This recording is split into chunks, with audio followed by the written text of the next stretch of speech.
मेरी आवाज आ रही है पीछे तक पूरी? Yes. पीछे आवाज आ रही है आप लोगों को? Yes.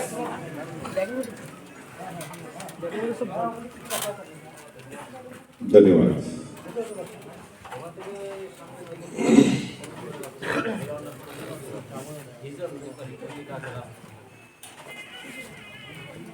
नमस्कार।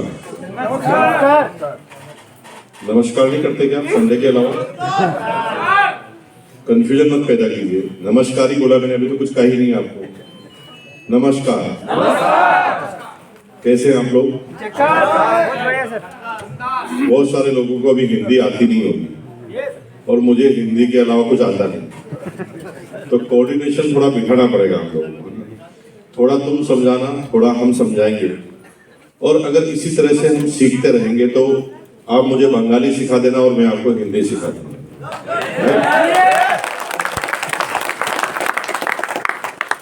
जीवन में मौका मिले तो आगे जाना चाहिए कि पीछे जाना चाहिए? आगे। तो आगे की सीट खाली होने के बाद भी पीछे बैठने का मतलब क्या है?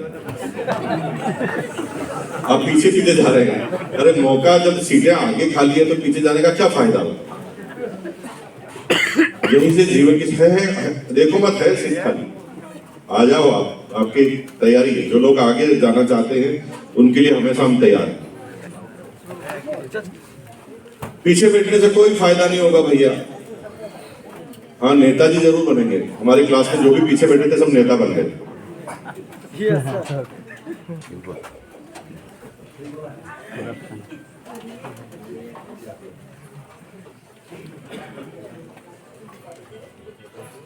राइट, बात चालू करेंगे? कैसे हम लोग? नहीं कोई ठीक नहीं। जो बोल नहीं रहे वो क्या है, उनके हालचाल कैसे हैं? समस्या उन लोगों की थोड़ी ज्यादा होती है जो चुप रहते हैं। मेरी अपलाइन कहती है कि जो चुप रहता है अपने जीवन में समस्या लाता है। जो चुप रहता है, भैया आपको मोबाइल में बात करना तो थोड़ा सा बाहर जाके बात कर लीजिए प्लीज। मोबाइल में बात करना तो बाहर जाके कर लीजिए, डिस्टर्बेंस होता है।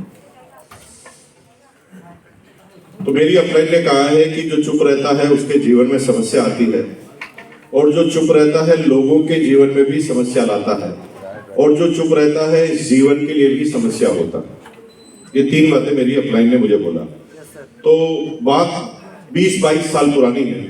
उस समय अपलाइन की बहुत सारी बातों से मैं कन्विंस नहीं होता था, और हर बात में प्रश्न पूछता था और कहता था साबित करके बताओ।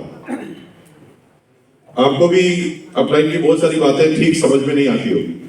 आपको लगता होगा यार ये ऐसे कैसे बोल रहा है, तो मैं भी बोलता था कि आप साबित करके बताओ। तो मेरी अपलाइन ने मुझे बताया, एक पुलिस वाला अभी यहाँ पर आ जाए हॉल में और बोले यहाँ पर चोरी हो गई है, किसने की? तो जिसने नहीं की वो बोलेगा मैंने नहीं की, और जो चुप रहेगा उसके साथ क्या होगा?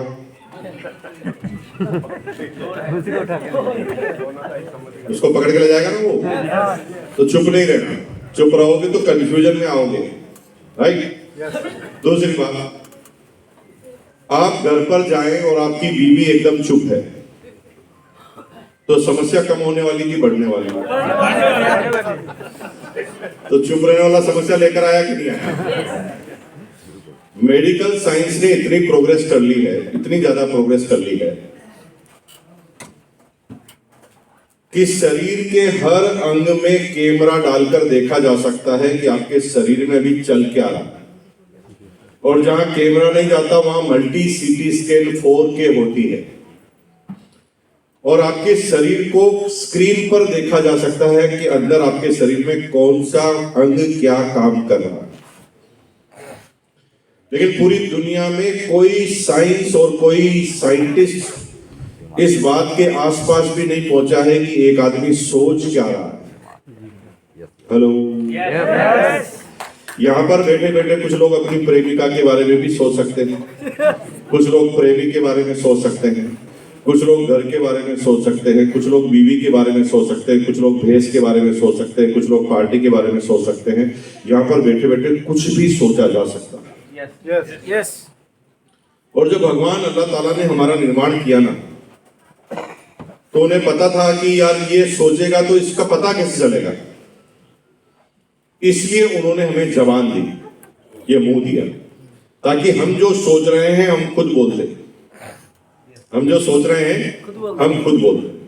मैं आपसे पूछ रहा हूं, आप कैसे हैं और आप चुप हैं, कौन जवाब देगा इसका? आपको ही तो बोलना पड़ेगा ना। कैसे हैं? नहीं बोल रहे। क्यों नहीं बोल रहे पता है? क्योंकि हालचाल थोड़े खराब है, हालचाल थोड़े खराब है। ऐसा मैं नहीं कह रहा हूं, ऐसा हर प्रधानमंत्री लाल किले से हर साल बोलता है, भाई और बहनों हालचाल खराब है, मैं ठीक कर दूंगा। 70 साल से सारे प्रधानमंत्री यही बोल रहे हैं। और मजे की बात है कि हम इतने भोले हैं कि हम सोच रहे कि प्रधानमंत्री हालचाल ठीक करेगा, इसलिए हम कुछ नहीं कर रहे।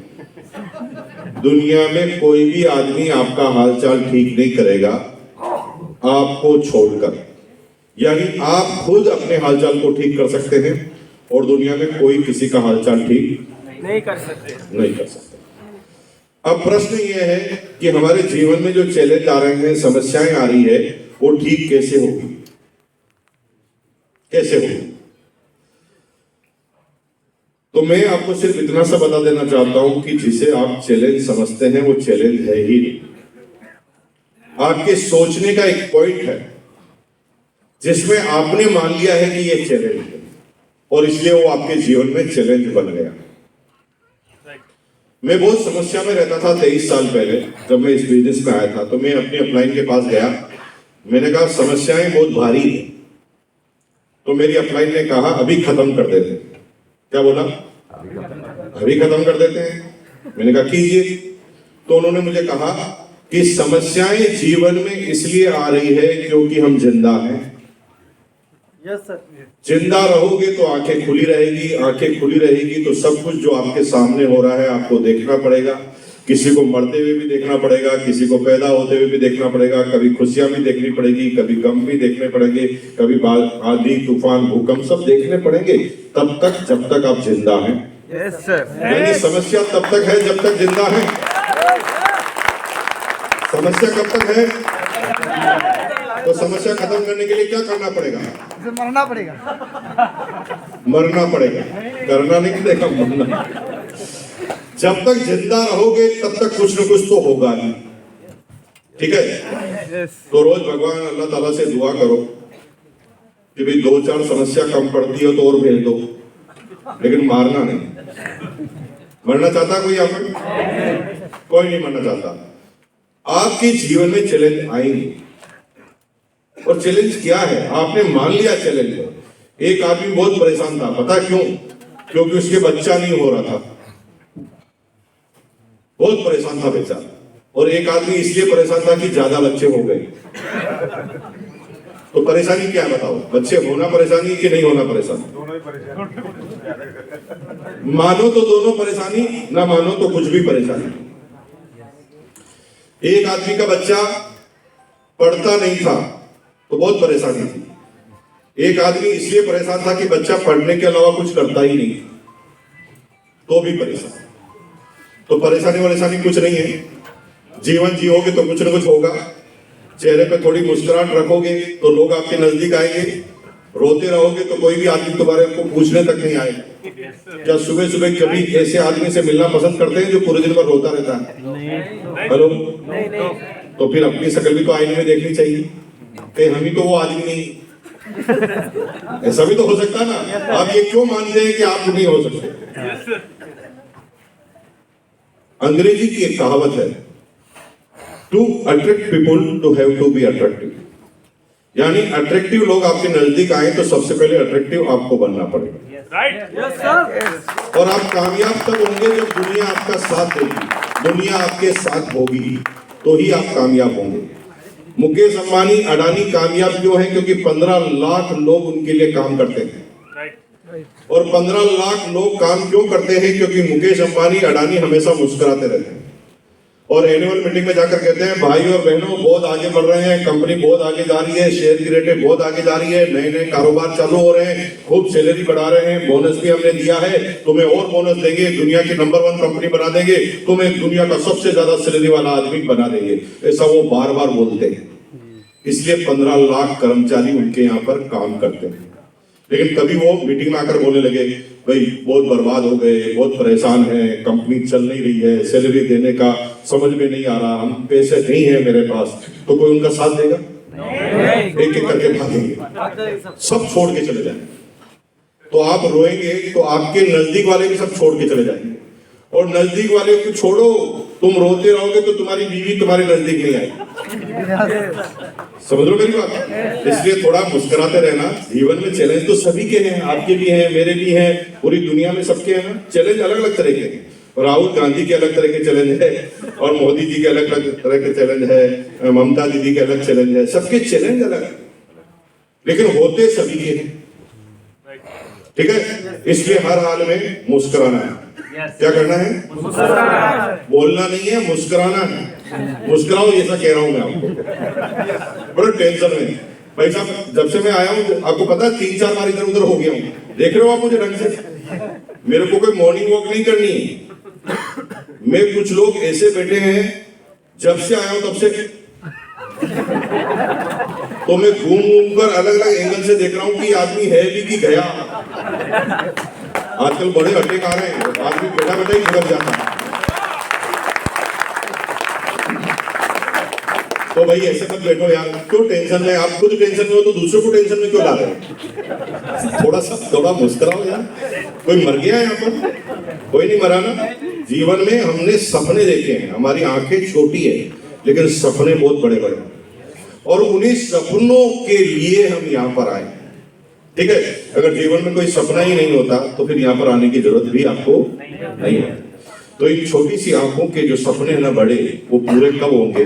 जब दुनिया आपका साथ देगी, और दुनिया आपका साथ एक ही शर्त पर देगी, जब दुनिया में आप होप पैदा करेंगे, दुनिया में आप आशाएं पैदा करेंगे, दुनिया के सामने आप मुस्कुराते हुए नजर आएंगे, तो दुनिया आपके नजदीक आती जाएगी, आती जाएगी, आती जाएगी, और रोते रहोगे तो दूर जाती रहेगी, जाती रहेगी, जाती रहेगी।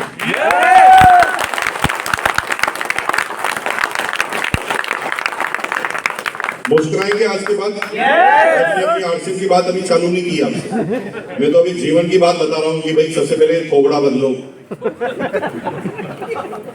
ब्यूटी पार्लर में जाकर नहीं, मुस्कुराहट लाओ इसके ऊपर थोड़ी सी, तो कोई आपसे अट्रैक्ट हो आपके ऊपर। ठीक है जी।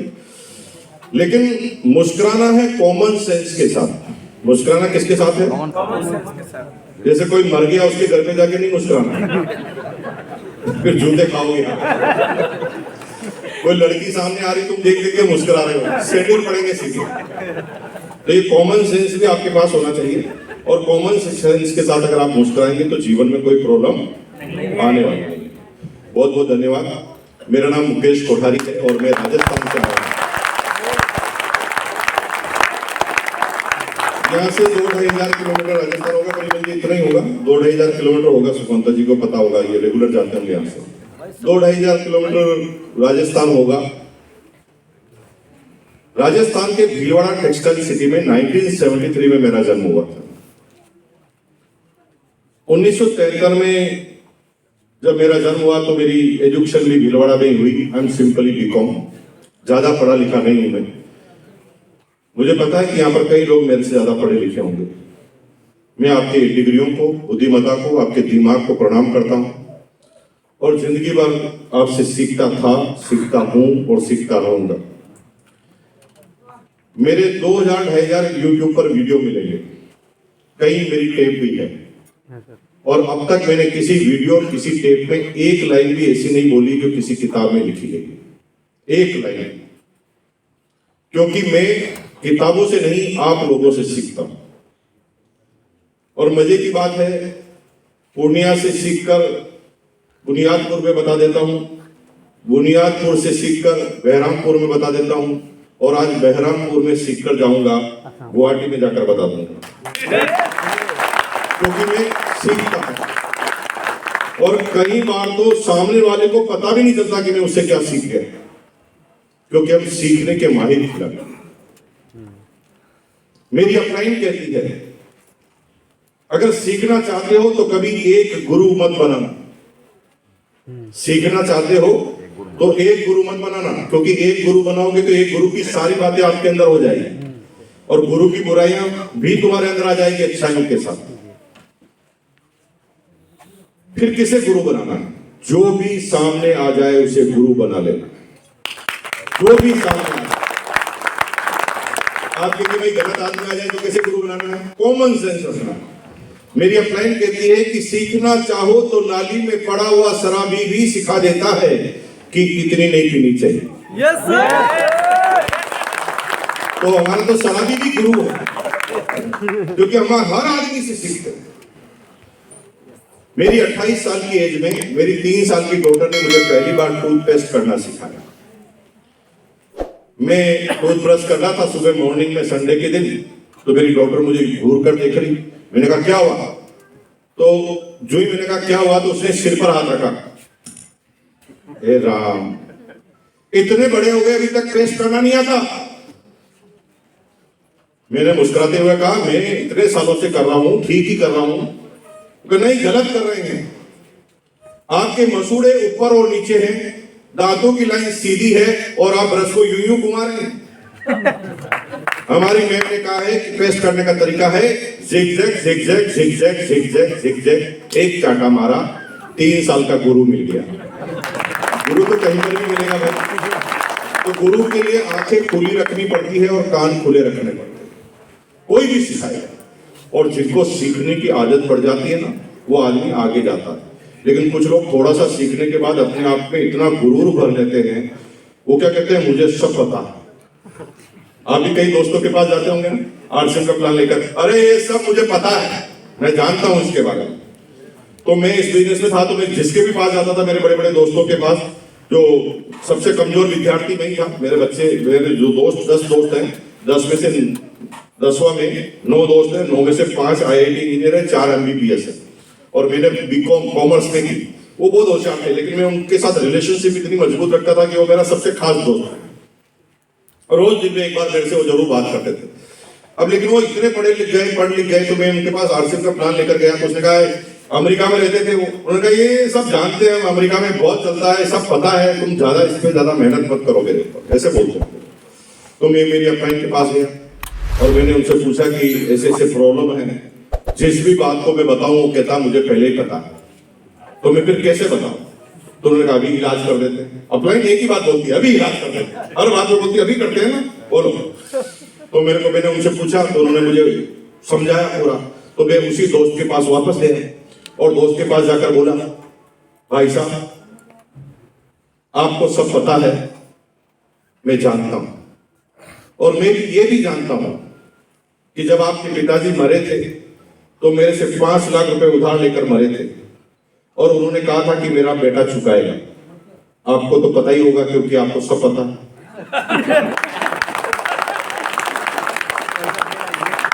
पहली बार उसने कहा पता नहीं है, उससे पहले हर बार ही बोलता था पता है पता है पता है।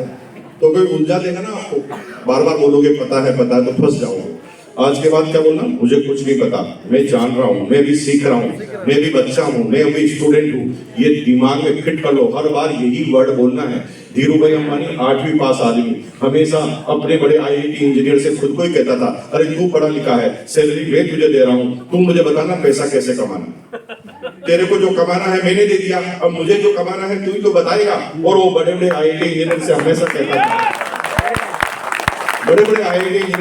कहता था, मुझे कुछ नहीं पता, मुझे कुछ नहीं पता, मुझे कुछ नहीं पता, मुझे कुछ नहीं पता, मुझे बताओ, मुझे बताओ, मुझे बताओ, मुझे बताओ, मुझे बताओ। मैं सीखता गया नंबर 65,000 करोड़ का साम्राज्य खड़ा कर दिया, क्योंकि वो हमेशा कहता था मुझे कुछ नहीं पता, मुझे बताओ। और आप क्या कहते हैं, मुझे सब पता है। बस यही 2 अंतर है।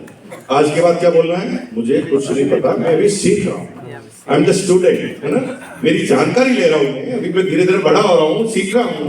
बूढ़ा हो जाऊं तो भी यही डायलॉग बोलना, भाई साहब 65 साल के आपको भी यही बोलना, ठीक है जी। सीख रहा हूं और मरते दम तक सीखूंगा। यस तो 1973 में जन्म के बाद अपनी इंटर एजुकेशन लेने के बाद एक प्राइवेट नौकरी से मैंने अपना इकोनॉमिकल करियर चालू किया। मेरी पहली प्राइवेट नौकरी में सैलरी हुआ करती थी 750 रुपए, 750 रुपीज ओनली। 750 रुपए की नौकरी मैंने क्यों की? क्योंकि मेरे पिताजी करोड़पति थे। यस,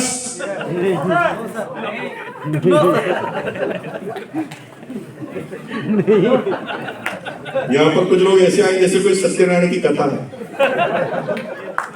अरे यार ऐसा क्या कर रहे हो? सोचो समझो फिर जवाब दो, मैं उलझा दूंगा आपको। हर बात पे यस करोगे ना, हर बात पे यस यस करूंगा तो फिर मैं अचानक आपसे पूछूंगा क्या आज से आपकी सारी प्रॉपर्टी मेरी? फिर यस कर दिया तो ये ऐसा ये कैमरा में मैंने रखा है, ये वीडियो भी बना लेंगे, कोर्ट में घसीटूंगा सबके सामने के 1000 आदमियों के सामने बोला। तो हर बात पे सोच समझ के जवाब देना, ऐसे बिना सोचे समझे कुछ भी बोलना नहीं, ठीक है जी। तो परिवार का मेरा इकोनॉमिकल बैकग्राउंड ज्यादा अच्छा नहीं था। I am the lower middle class family का मैं मेंबर था। मेरे फादर जब मैं 9 साल का था तब रिटायर्ड हो गए थे, डिफेंस के अंदर थे, फिटनेस साथ नहीं देती थी, वक्त से पहले उन्हें कंपल्सरी रिटायरमेंट लेना पड़ा। जब पिताजी का रिटायरमेंट हुआ 250 रुपए पेंशन आया करती थी, माँ अचार पापड़ चटनी बनाकर बेचा करती थी, पिताजी ने घर के बाद एक छोटी सी दुकान लगा रखी थी। 6 भाई बहनों की मेरी फैमिली थी, पूरी फैमिली में सबसे छोटा मैं। और माँ बाप का सपना था कि किसी तरह ये सारे बच्चे पढ़ लिख जाए। उन्होंने अपनी पूरी जिंदगी को कुर्बान कर दिया हम बच्चों के लिए। तो मैं थैंक्स करता हूं अपने माँ बाप का कि इस तरह के माँ बाप मुझे मिले। आपके माँ बाप भी कुछ कम नहीं है, उनके लिए तो ताली आपको बजाएं। आपके माँ बाप ने भी बहुत उनकी औकात से ज्यादा किया, जो उनकी क्षमताएं थी उनसे ज्यादा उन्होंने किया है आपके लिए।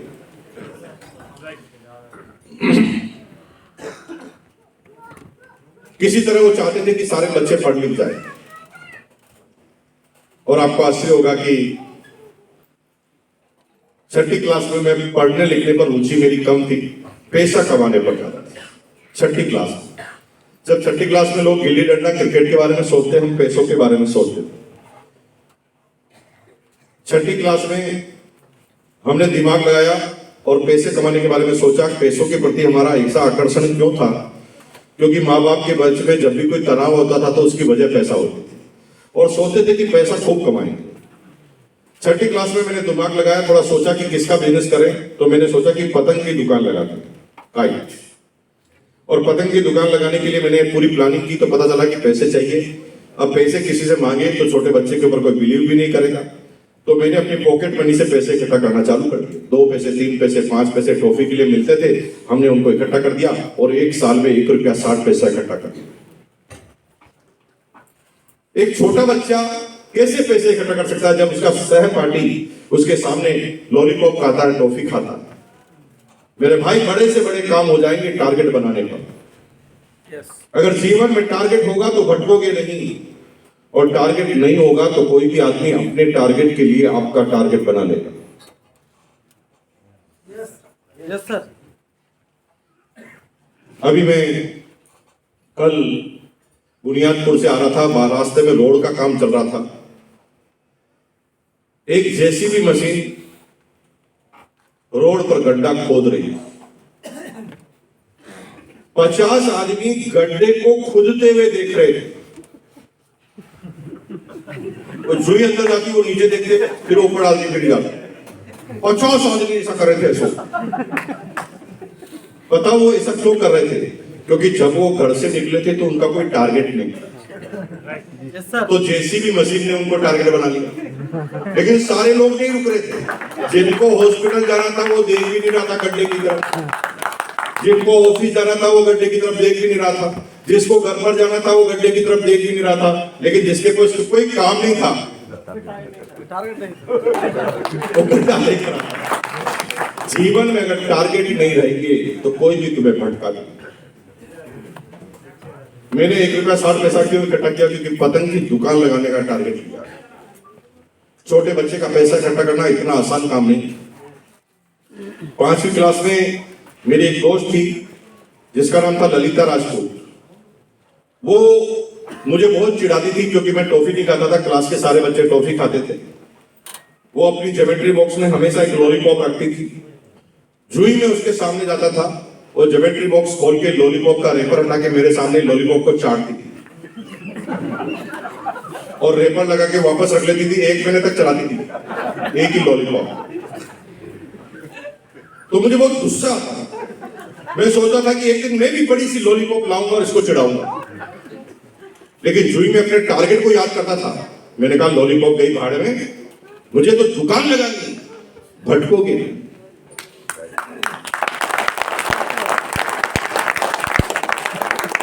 अब पतंग की दुकान के लिए 1 रुपया 60 पैसा काफी कम था।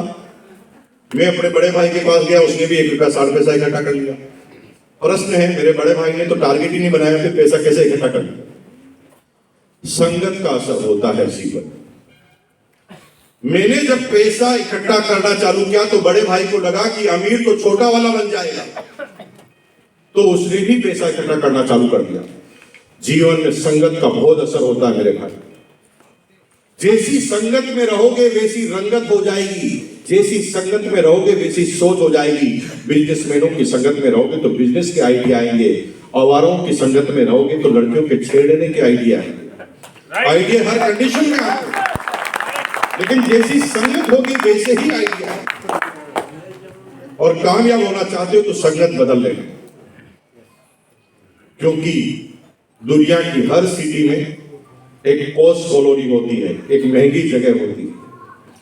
हर महंगी जगह के पास एक झोपड़पट्टी भी होती है। और मजे की बात यह है कि झोपड़पट्टी और पोस्ट कॉलोनी में दूरी ज्यादा नहीं होती है, 100 मीटर की होती है। लेकिन जहां पर वायुमंडल का प्रभाव नहीं बढ़ रहा, जहां पर वाटर लेवल का परसेंटेज नहीं बढ़ रहा, वहां पर रेट में 20 गुना अंतर होता है। पता है क्यों? एक जगह अमीर लोग रहते हैं, एक जगह गरीब लोग रहते हैं, और अमीरों की संगत में रहना है तो पैसा अदा करना पड़ेगा। संगत, जैसी संगत।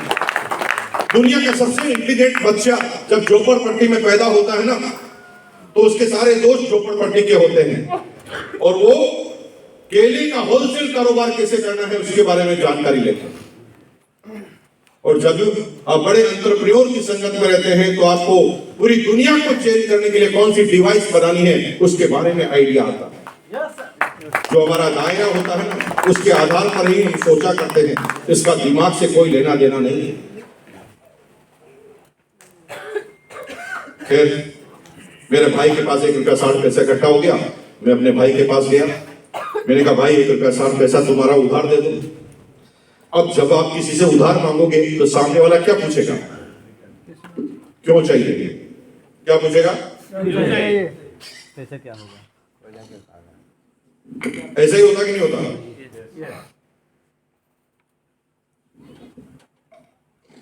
मेरे भाई ने मेरे से पूछा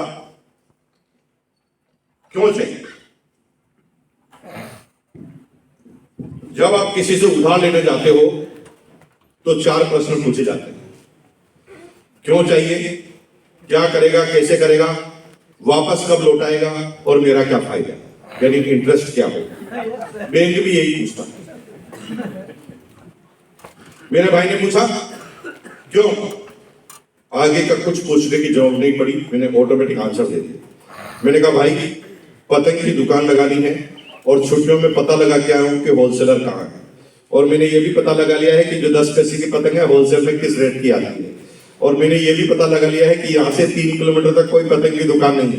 मैंने ये भी आइडिया लगा लिया है कि 300 बच्चे हमारे मोहल्ले में पतंग उड़ाते हैं, और मैंने ये भी पता लगा लिया है कि अगर 200 बच्चे भी मेरे से पतंग लेंगे ना, तो हम 3 महीने की गर्मी की छुट्टियों में इतनी पतंगे तो बेच ही लेंगे, और इतनी पतंगे बेच लेंगे तो 3 पैसे एक पतंग में मार्जिन के अनुसार मेरा इतना मार्जिन हो जाएगा, और इतना मार्जिन हो जाएगा तो तुम मुझे 1 रुपया 60 पैसे दोगे, मैं तुम्हें 3 महीने में 1 रुपया 90 पैसा वापस दूंगा, 1 रुपया 90 पैसा।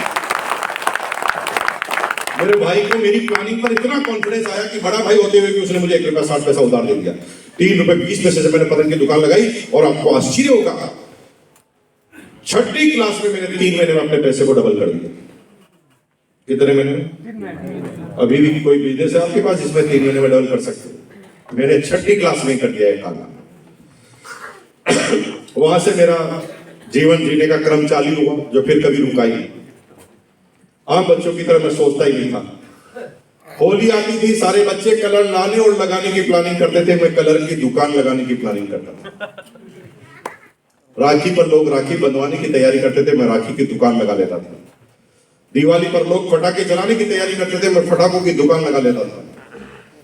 और आपको आश्चर्य होगा कि 9वीं 10वीं तक मैं पार्ट टाइम में अपने टीचर से ज्यादा इनकम कमा लेता था। पार्ट टाइम में टीचर फुल टाइम का 998 रुपए बेसिक थी, और मैं उनसे ज्यादा पार्ट टाइम में कमा लेता था। 10वीं क्लास में आते आते मेरी जेब में पैसे रहने लगे। जब बच्चे की जेब में 10 पैसे 15 पैसे होते थे, उस समय मेरी जेब में 250 रुपए होते थे। 10वीं में ये कॉन्फिडेंस था कि मैंने और बड़े बड़े बिजनेस करना चालू कर दिया। कोई गाइड करने वाला नहीं था कि कौन सा सही काम है, कौन सा गलत काम है। एलपीजी सिलेंडर की हिंदुस्तान में बहुत कमी थी, मैंने उनको ब्लैक करना चालू कर दिया। अशोक जी प्लान अभी बता रहे होंगे आप, हम तो प्लान बचपन में ही बताते थे।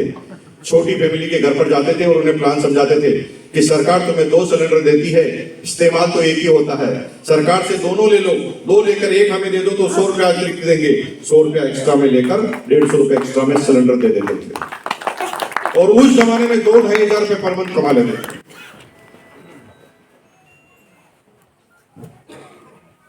12वीं क्लास में आते आते हमारा सीना 5 सेंटीमीटर बाहर निकल गया। लोग कहते हैं कि जिम में जाने से सीना बाहर निकलता है, मेरी अपलाइन कहती है पैसा कमाने से भी निकलता है। पैसा कमाने वाला चलता ही ऐसे, चलने का तरीका ही बदल जाता है जब पैसा जेब में हो। Hello, yes.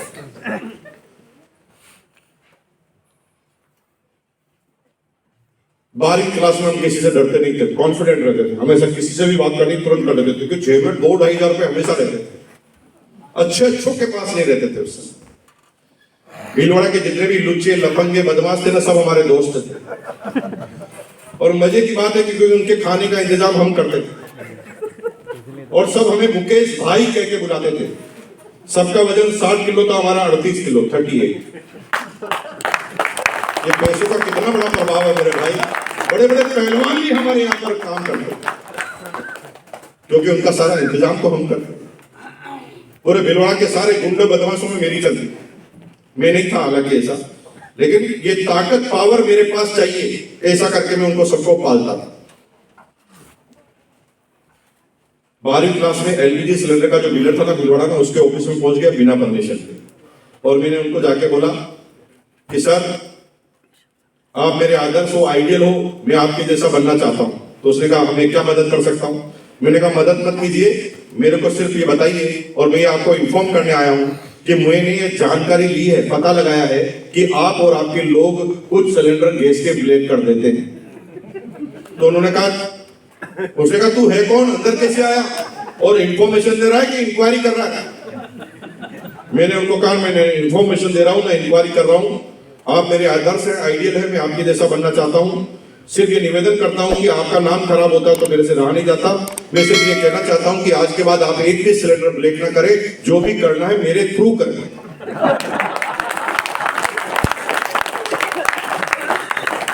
उस समय गैस डीलर को इतनी जोरदार मेरा प्लान समझ में आया कि उसने तुरंत अपने मैनेजर को बुलाया, मैनेजर को बोला गधे के बच्चे, उल्लू के पट्टे, एमएलए बनना है भीलवाड़ा का मुझे, और तू मेरा नाम बदनाम कर रहा है ब्लैक करके। हालांकि मैंने तुझे बोला, लेकिन डायरेक्ट थोड़ी किसी को ब्लैक कर सकता है, चुप चुप के करना था। खैर, आज के बाद मेरी इस कंपनी में एक भी सिलेंडर ब्लैक नहीं होगा। मुकेश कोठारी को ऑथोराइज ब्लैक मेलर बना दूंगा। पूरे भीलवाड़ा की ब्लैक की मेरी एजेंसी मेरे पास आ गई। शादी ब्याह में जब आप जाते होंगे खाना खाने, तो पूरे सीजन में 2-4 जगह खाना खाने जाते होंगे। पूरे भीलवाड़ा में एक भी शादी ऐसी नहीं थी जहां पर हम खाना खाने नहीं जाते, क्योंकि हलवाई को सिलेंडर चाहिए, वो हमारे पास ही मिलते थे। लोग कार्ड छपाकर सीधा हमारे पास ही आते थे, कहते थे भाई साहब सह परिवार आ जाना, साथ में 4 सिलेंडर भी लाना। जीवन में बहुत कुछ ठीक चल रहा था। 2-2.5 हजार रुपए, 3 हजार रुपए पर मंथ उस जमाने में हम कमा लेते थे।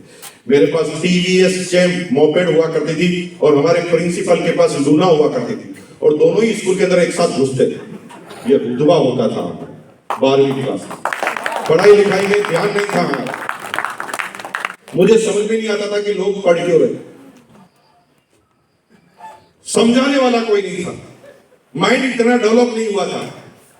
मुझे लग रहा था कि ये क्या समझा रहे हैं, हम गैस का सिलेंडर ब्लैक करते हैं, वहां पर साइन थीटा कोस थीटा तो कहीं काम ही नहीं आ रहा है। ये गलत एजुकेशन है। ये ट्रिग्नोमेट्री पढ़ा रहे हैं जबकि ब्रेक करने में दिमाग चाहिए। हमें लगता था कि सब कुछ गड़बड़ चल रही है एजुकेशन में मामला, लेकिन फिर भी क्यों पढ़ रहे थे? क्योंकि पढ़ना हमारी मजबूरी थी। मेरे पिताजी डिफेंस वाले आदमी थे और हमेशा डिसिप्लिन में रहते थे। क्रिकेट और फुटबॉल के वो शौकीन आदमी थे। हम जब उनसे बात करते थे तो 10 फीट दूर रहकर बात करते थे, क्योंकि स्क्वायर कट तो कभी भी पड़ सकता था। चलते चलते इतना दूर रहकर बात करते थे कि कभी फुटबॉल की किक अपने नहीं लग जाए, इतना डर लगता था। तो पिताजी ने कह दिया कि मेरे खानदान में पैदा हुआ है तो पढ़ना पड़ेगा। अब कदा कोई भी आदमी ऐसा नहीं है जो ग्रेजुएशन से कम हो, और तुझे भी अगर मेरे घर में रहना है तो पढ़ना पड़ेगा। मिनिमम बीकॉम करनी पड़ेगी। फेल होगा तो बार बार पढ़ाऊंगा, चाहे तो बुढ़ाई क्यों ना हो जाए। तो मुझे डर लगता था कि साला पढ़ते पढ़ते हम बूढ़े ना हो जाएंगे। तो जुगाड़ू राम थे हम, जुगाड़ करना में बहुत अच्छा आता था। एग्जाम के सिर्फ 5 दिन पहले हम अपनी किताबें खोलते थे। इतना घूर के क्या देख रहे हो? पढ़ने की थोड़ी 5 दिन में क्या खाक पढ़ सकते हैं? 5 दिन में क्या पढ़ लोगे आप? 5 दिन पहले किताबें खोलते थे चिट बनाने के लिए, और हमारे अंदर इतना टैलेंट था, टैलेंट कूट कूट कर भरा था। इतने बड़े चैप्टर को हम इतनी सी चिट पे उतार लेते थे, और उतारना तो छोड़ो, उसको पढ़ भी लेते थे वापस। अब ये कोई टैलेंट हर किसी में होता है हमारे? लेकिन हमें पता था कभी कभी एग्जामिनर टाइट आ सकता है, जो हमें कॉपी नहीं करने देंगे, तो हम प्लान बी भी तैयार रखते थे। जीवन में कामयाब होना है तो प्लान बी हमेशा साथ में रखना। Yes sir. प्लान बी भी रखते थे हमेशा तैयार। जो भी क्लास के होशियार बच्चे थे उनके घर पर जाते थे हम, 4-5 पहलवानों को लेकर आता। हमारे पहलवान तो सारे दोस्त थे, उनके साथ जाते थे हम, और उनको कहते थे भाई साहब एग्जाम में आपको कोऑपरेट करना पड़ेगा, है ना? या तो जूते खा के करो कोऑपरेट, या पैसे लेके कोऑपरेट करो। तो कुछ लोग पैसों से मानते थे, कुछ लोग 2-4 खाने के बाद मानते थे, लेकिन जैसे भी करके कोऑपरेट करते थे मुझे। और मैं कॉपी करने का इतना माहिर खिलाड़ी था कि जिससे कॉपी करता था उसके 90 नंबर आते थे, मेरे 95। हमेशा ऐसा होता था। हंसी आ रही, कॉपी किया उसके 90, मेरे 95 कैसे? इसी बात पर तो हंसी आ रही। अरे ये टेक्नोलॉजी है, इसका कॉपीराइट मेरे पास है, और ये आरसीएम की आज की परिभाषा में नहीं आता। ये टेक्नोलॉजी जानना है तो स्पेशल तरीके से मेरे से पूछना पड़ेगा, रिक्वेस्ट करनी पड़ेगी। चलो नहीं जाना चाहते दूसरी बात, बताइए सर। जानना चाहते हैं कैसे क्या टेक्नोलॉजी? Yes yes. तो जब भी मेरे से कुछ भी चीज पूछनी हो ना आपको आउट ऑफ सिलेबस, तो मुझे रिक्वेस्ट करनी पड़ेगी। ठीक है जी? रिक्वेस्ट करने का एक तरीका एक बार बता देता हूँ, बार बार नहीं बताऊंगा। ठीक है जी? सब लोग अपने हाथ को ऐसे करो, ऐसे करो हाथ को, सभी लोग हाथ को ऐसे कीजिए, ऐसे, और रिक्वेस्ट करनी मेरे से। देखना मेरी गर्दन की तरफ देखना, बताओ बताओ। एक तो गर्दन नहीं हिला रहे, गर्दन नहीं हिलाते तो ऐसी फील आती है अल्लाह के नाम पे दे दे बाबा, भीख मांग रहे हो क्या? रिक्वेस्ट करने के लिए कह रहा हूं, गर्दन हिलाइए थोड़ा, बताओ बताओ। अरे गर्दन हिलाओ ना भाई, बताओ बताओ बताओ मेरे भाई, बताओ बताता हूं। ऐसे रिक्वेस्ट करना मैं सब बता देता हूं। मेरी 4 अपलाइन, केसी चावड़ा जी, पीसी चावड़ा जी, भेरुदान करवा जी, पहलाद राय सर, ये 4 मेरी अपलाइन मुख्य। केसी चावड़ा जी ने हमें सिखाया आंकड़ों के साथ, यानी एविडेंस के साथ कैसे बात की जाती है। ये गुरु का काम केसी चावड़ा जी ने किया। बीसी चावड़ा जी ने बोलने की कला हमें समझाई, शब्दों का ज्ञान दिया, लोगों को हैंडल कैसे किया जाता है इसके बारे में बीसी चावड़ा जी ने जानकारी दी। भेरुदान कारवा सर ने हमें रिलेशनशिप का पाठ पढ़ाया। Relationship is the by product of sale. जब रिलेशनशिप बनाना चालू करोगे ना तो ये कब जाकर काम आएगी तुम्हें भी पता नहीं। और पहलाद राय सर ने हमें सिखाया कैलकुलेशन, कमीशन कैसे निकलता है, 3 लाख से रॉयल्टी कैसे आती है, 4 लाख से टेक्निकल कैसे आता है। ये चारों चीजें सिखाने वाले हमारे 4 गुरु थे। और मजे की बात है इन चारों से सीखकर इनसे चारों से ही ज्यादा कमीशन हमने ले लिया अभी। क्योंकि वो सब लोग अपने दिमाग से करते थे, हम चार के दिमाग से करते थे शुरू से।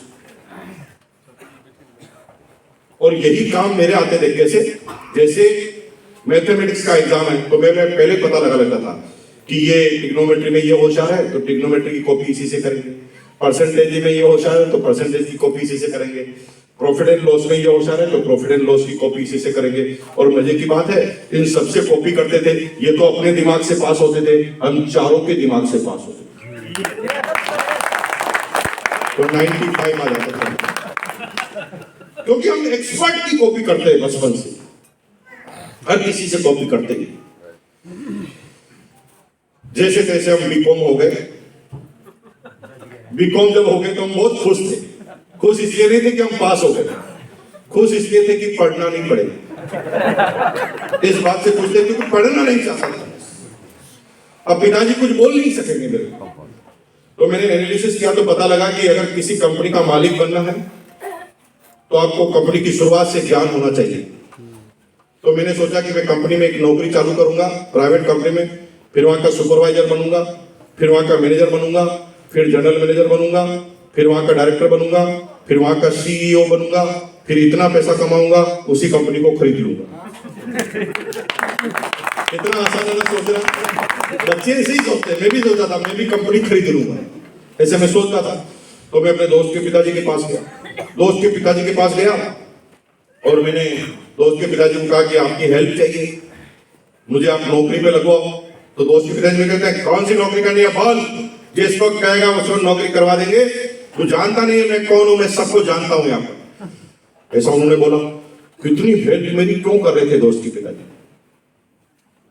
दोस्त की हेल्प नहीं की थी पिताजी ने, लेकिन दोस्त के पिताजी मेरी हेल्प कर रहे थे। पता क्यों? क्योंकि रिलेशनशिप बनाना बचपन से ही आता है। जब भी मैं दोस्तों के पास जाता था ना तो दोस्त से नहीं मिलता था, पहले दोस्त के पिताजी के पास जाता था और पूरा नीचे झुककर उनके पैर के अंगूठा को छूकर प्रणाम करता था, सिर पर लगाता था, फिर 10 मिनट तक उनकी बात करता था, उनसे सुनता था। उस बूढ़े आदमी की कोई सुनता नहीं था और मैं सुनता था तो मैं उसका प्रिय हो गया। उसके छोटे मोटे काम मैं कर देता था। माताजी खाना बना रहे थे तो मैं खाने बनाने के पास बैठ जाता, एक दो चपाती उनके साथ खा लेता, उनके सब्जी की तारीफ कर देता और छोटे मोटे उनके जो पैसे डिपॉजिट करने होते बैंक में मैं छोटे मोटे काम कर देता।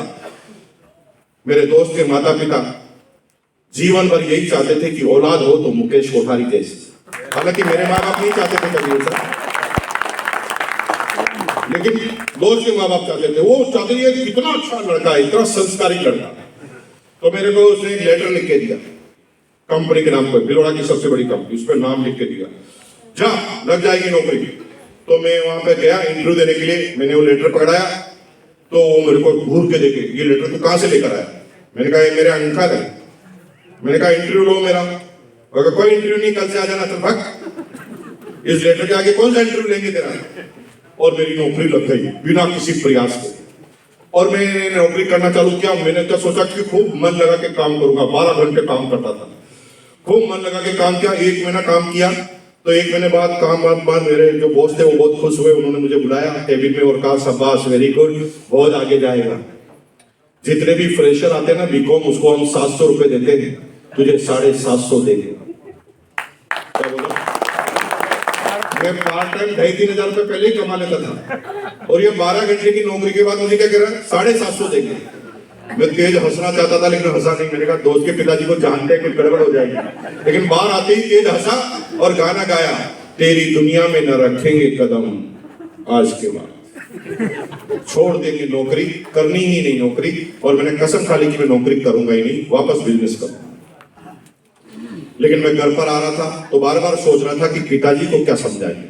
पिताजी क्रिकेट और फुटबॉल के खिलाड़ी थे, उनके नजदीक जाकर बोलना मेरे बस की बात ही नहीं थी। और प्रॉब्लम ये थी कि पिताजी ने 28 दिन तक लगातार नौकरी करने के बाद जब समझा कि कंफर्म हो गई नौकरी, तब वो 2 किलो लड्डू बांट कर आए थे पड़ोस में।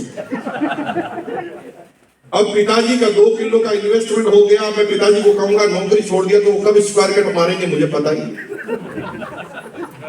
मैं बड़ा डरा हुआ था, सहमा हुआ था, क्या करूंगा क्या करूंगा। तभी दिमाग में आइडिया आया, माँ माँ के आगे बापू की चलती है।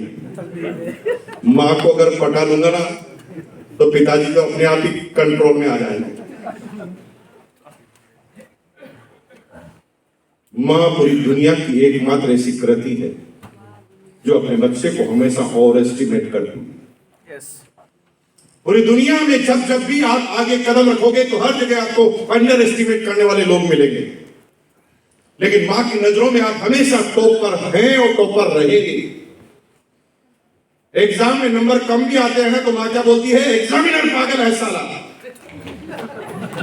मेरा बेटा गलत नहीं हो सकता। पड़ोसन लड़ने आए कि तुम्हारे बच्चे ने मेरे पत्थर मार दिया, तो क्या मेरा बच्चा ऐसा कर ही नहीं सकता। बिना सुने इतना कॉन्फिडेंस, ये मां के अंदर ही क्वालिटी होती है। और मां होती है ना, उसका बच्चा जब मां के सामने नौटंकी करता है ना तो मां को अच्छी तरह पता होता है ये नौटंकी कर रहा है, लेकिन मां उसकी नौटंकी में सहयोग देती है और पता भी नहीं चलने देती उससे कि नौटंकी में समझ गई। ये मां की क्वालिटी है और पृथ्वी पर किसी में नहीं पाई। तो मैंने सोचा कि मां को समझाएंगे, तो पहले मैंने अपना डेकोरम मेंटेन किया, बाल बाल बिखेरे ताकि लगे कि मैं बहुत परेशान हूं। फिर पानी लेके आंखों पे मारा ताकि लगे कि आंसू आ रहे हैं। फिर मैंने कांच के सामने पहले शक्ल बिगाड़ कर देखा कि कौन सी पोजीशन ठीक है। फिर पूरी पोजीशन बनाई, पूरी मैंने प्रैक्टिस की। फिर माँ के पास गया और माँ के पास जाके बोला, माँ बहुत अन्याय हो रहा है माँ मेरे साथ। तो माँ ने कहा, कौन साला तेरे साथ अन्याय कर रहा है? मैंने कहा, माँ मेरा वो बॉस है ना, मुझे 750 रुपए का समझता है माँ, क्या मैं तुझे 750 का लगता हूँ? तो मेरे माँ ने कहा, नीचे बैठ। मेरे सिर पर हाथ रखे कहा, कौन गधे का बच्चा तुझे 750 का कहता है? तू करोड़ों का है। क्या बोला? मेरी माँ ने क्या बोला? तू करोड़ों का है। ये मेरी माँ ऐसी है कि तुम्हारी भी ऐसी है? तो तुम्हारी माँ के लिए तुम ताली बजाओ, मेरी माँ के लिए मैं बजाऊंगा।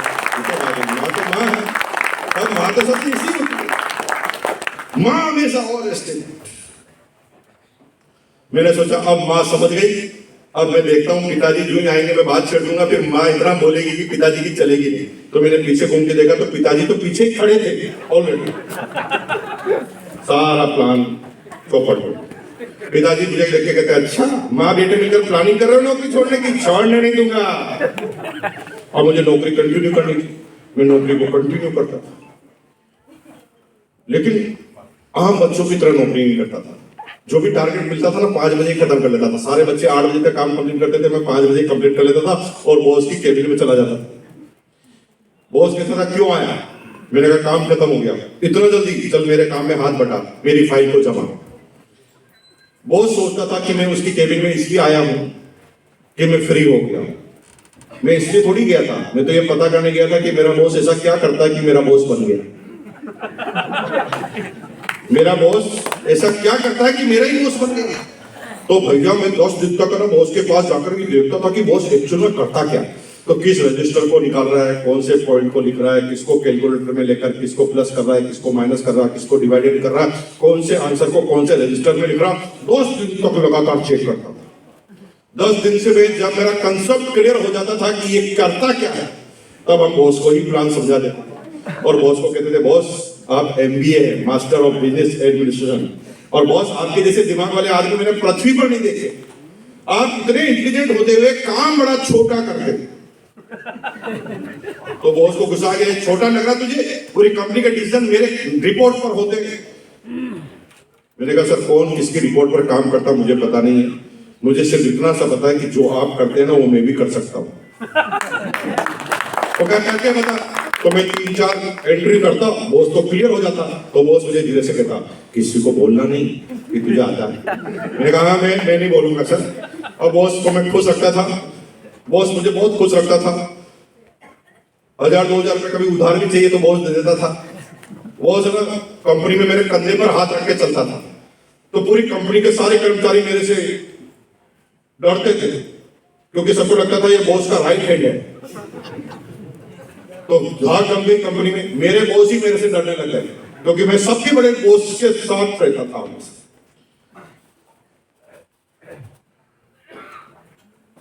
एक दिन मैंने बॉस से छुट्टी मांगी, 10 दिन तक उन्होंने एप्लीकेशन देखी नहीं।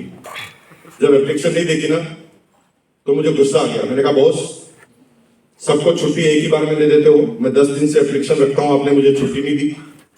तो मैं आपको बताना चाहता हूं कि मैं कल से आज लंच के बाद नहीं आऊंगा।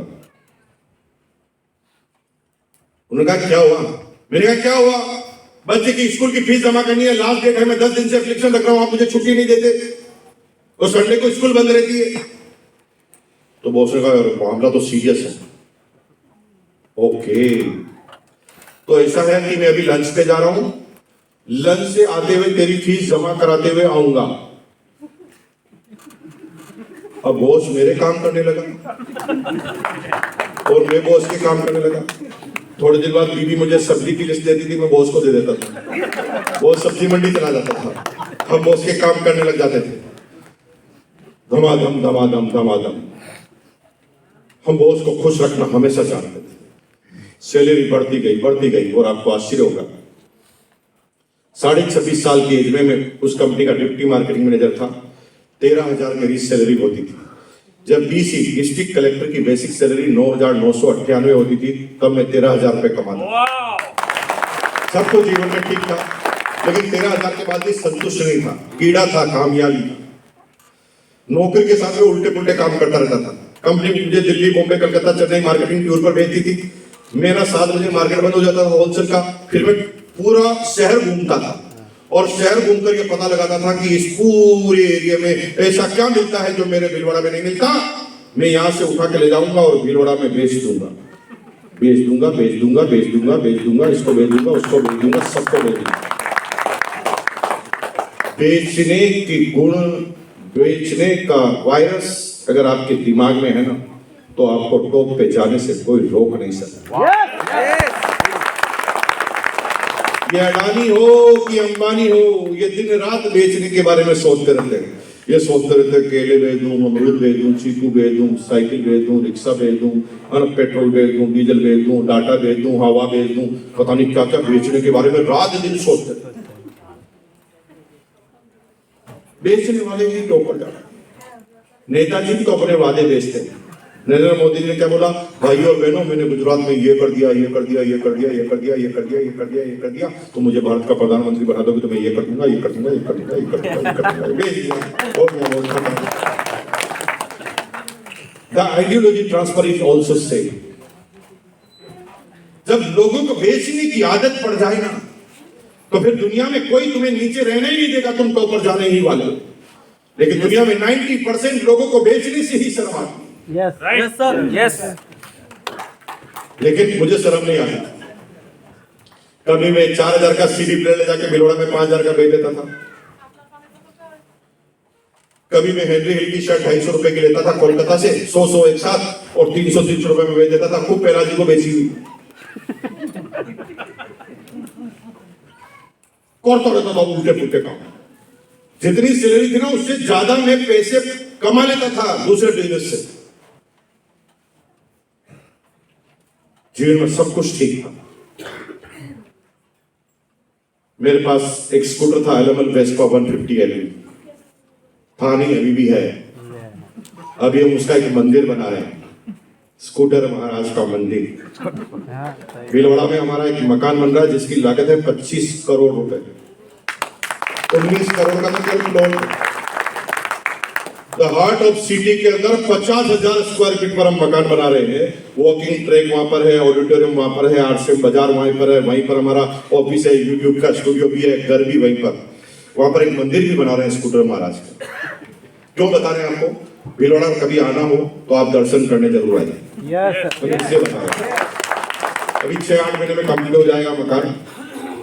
आप सोच रहे होंगे मुकेश जी यहाँ पर भी बिजनेस देख रहे हैं, दान दक्षिणा तो हमें देनी पड़ेगी। तो दान दक्षिणा की जरूरत नहीं, नाश्ता हम फ्री में करवाएंगे। आपसे आ जाना, स्कूटर महाराज की कहानी सुनकर जाना। मेरी जितनी भी अपलाइन है ना, सबने मेरे बाद बिजनेस चालू किया आरसीएम के अंदर। उस स्कूटर ने जितना मेरा साथ दिया उतना किसी व्यक्ति ने नहीं दिया। उस स्कूटर की कहानी सुनोगे तो आपको बहुत कुछ इंस्पिरेशन मिलेगा कि कोई निर्जीव चीज भी आपके जीवन में इतनी बड़ी हेल्प कर सकती। कभी खराब नहीं हुआ एक भी बार। 1 साल तक तो मैं सैटरडे के दिन रात में निकलता था और मंडे के दिन सुबह आता था, 380 किलोमीटर का सफर तय कर आरसीएम के लिए। तब भी वो स्कूटर कभी खराब नहीं हुआ। सब कुछ जीवन में ठीक चल रहा था। एक दिन शनिवार का दिन था, मैं बड़ा खुश था। शनिवार के दिन सभी कर्मचारी बहुत खुश होते हैं। क्यों? कल संडे छुट्टी है। और किसी कर्मचारी को हार्ट अटैक आता है ना, तो पता कर लेना संडे की नाइट को ही आता है।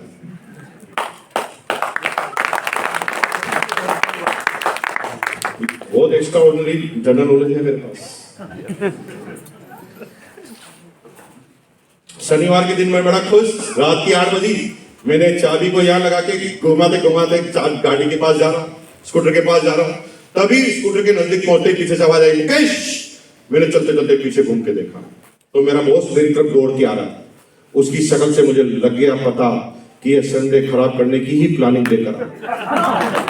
तो मैं एकदम स्थिर खड़ा हो गया, मैंने आगे पीछे भी नहीं किया, पैर को ऐसे कैसे खड़ा हो गया। बॉस मेरे नजदीक आया, धीरे से बोला, मुकेश मुकेश तेरी हेल्प चाहिए। मैंने कहा सर मैं आपकी क्या हेल्प कर सकता हूँ? और तू जो करता है वो सही करता है। मैंने कहा मैं करता क्या? बोले तू ना बिजनेस करता है ना। मेरा दिमाग खराब हो गया, इसको किसने बताया कि मैं बिजनेस करता हूँ? मैंने तो कंपनी के आदमी को अभी तक माल तक नहीं बेचा, मैं तो दूसरे को माल बेचता हूं। तभी बॉस ने मुझे बोला कि तेरे बिजनेस से मुझे कोई प्रॉब्लम नहीं है, बिजनेस तो मुझे भी करना पड़ेगा। अब मुझे पता चल गया कि सैलरी से कुछ होने वाला नहीं।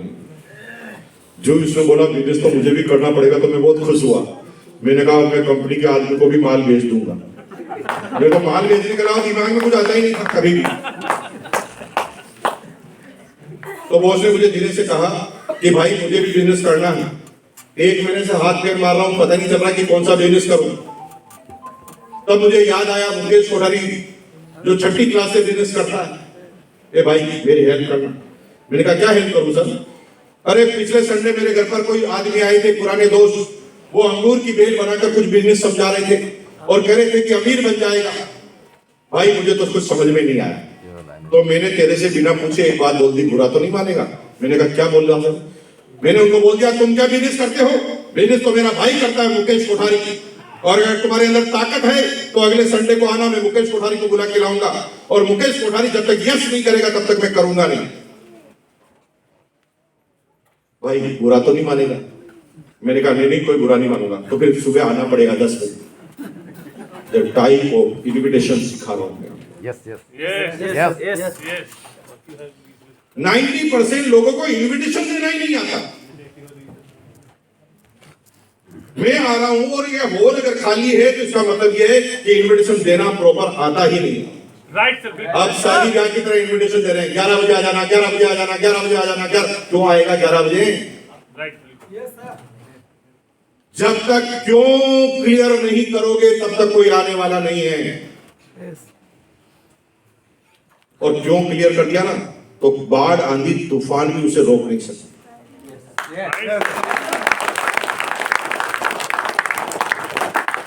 एक स्टूडेंट की सबसे पहली प्रायोरिटी करियर होती है, तो स्टूडेंट को प्लान बताते वक्त करियर समझाना पड़ेगा। एक लेडीज को बुलाते हैं जिसका पति 1 लाख रुपए पर मंथ कमाता है, वो क्यों आएगी? जब तक उसके स्वाभिमान को झकझोर नहीं दोगे तब तक वो आएगी नहीं। भाभी जी आप कितने पढ़े? एमए पास। तो जरूर कोई काम करते होंगे? नहीं कोई काम नहीं करते, पति की सेवा करनी पड़ती है, बच्चा हो गया तो बच्चे को संभालना पड़ेगा। अच्छा आपके अंदर इतना टैलेंट और आप क्या रोटी बनाते हैं? वो कहा हाँ मैं अभी करना पड़ता है, मजबूरी है। अच्छा आप मुझे बताओ कि जब आपको 10,000 रुपए चाहिए तो आपको किससे लेने पड़ते हैं? लेने किससे पड़ेंगे? पति से ही लेंगे। क्या भाभी जी इतना टैलेंट होते थे, आप ये करें तो और कर क्या सकते हैं? मुझे पता ना भाभी जी क्या कर सकते हैं। मैं एक तरीका बताता हूं, मेरे पास एक तरीका है जिसमें आप घर में रहकर अपने पति की सेवा कर अपने बच्चे का ध्यान रखकर भी इतना पैसा कमा सकती है कि तुम्हारे पति को तुम उधार दे सकती हो और तुम्हारे पति को तुम लंदन घुमाने ले जा सकती हो। ऐसा हो सकता है? हाँ हो सकता है ना। बताओ 11 बजे बताएंगे, एक्सपर्ट आ रहे हैं इसके। आएगी क्योंकि आपने उसकी दुखती हुई नस पर पैर रख के दबा दिया। तो जब इन्विटेशन देते हो तो इन्विटेशन का तरीका आपके पास होना चाहिए। एक गरीब को बताओगे तो पैसा समझाना पड़ेगा, लेकिन अमीर को पैसा समझाने की कोशिश मत करना। एक अमीर को कह रहे हैं और सिर्फ कर लो लखपति बन जाओगे, वो कह मैं लखपति हूं बन क्या जाऊंगा? उसे लखपति नहीं समझाना पड़ेगा, उसे सिक्योरिटी समझानी पड़ेगी। उनके दुखती हुई नस में अगर बिजनेस मैन है तो आपको क्या करना पड़ेगा? अरे भाई साहब, जब ये कोरोना आया था तो आपका बिजनेस कैसा था? अरे मत पूछ यार, बड़ा बर्बाद हो गया था, मेरी पूरी दुकान बंद हो गई थी। भाई साहब, मुझे एक ऐसे बिजनेस के बारे में जानकारी है जो कोरोना में भी डबल हो जाता है, मेरा हो गया। बता, 11 बजे आ रहे हैं बताने वाले। साला एक ऐसे पंच करो कि वहीं पर आए, कैसे भी आए। और इन्विटेशन का तरीका जिन लोगों को आ जाता है ना, वो जीवन में कामयाब कामयाब कामयाब और कामयाब होते जाते हैं। और जिनको नहीं तरीका आता है वो सबको कहते हैं शादी की कंकु पत्र की तरह, 11 बजे आ जाना, 11 बजे आ जाना, कोई नहीं आएगा।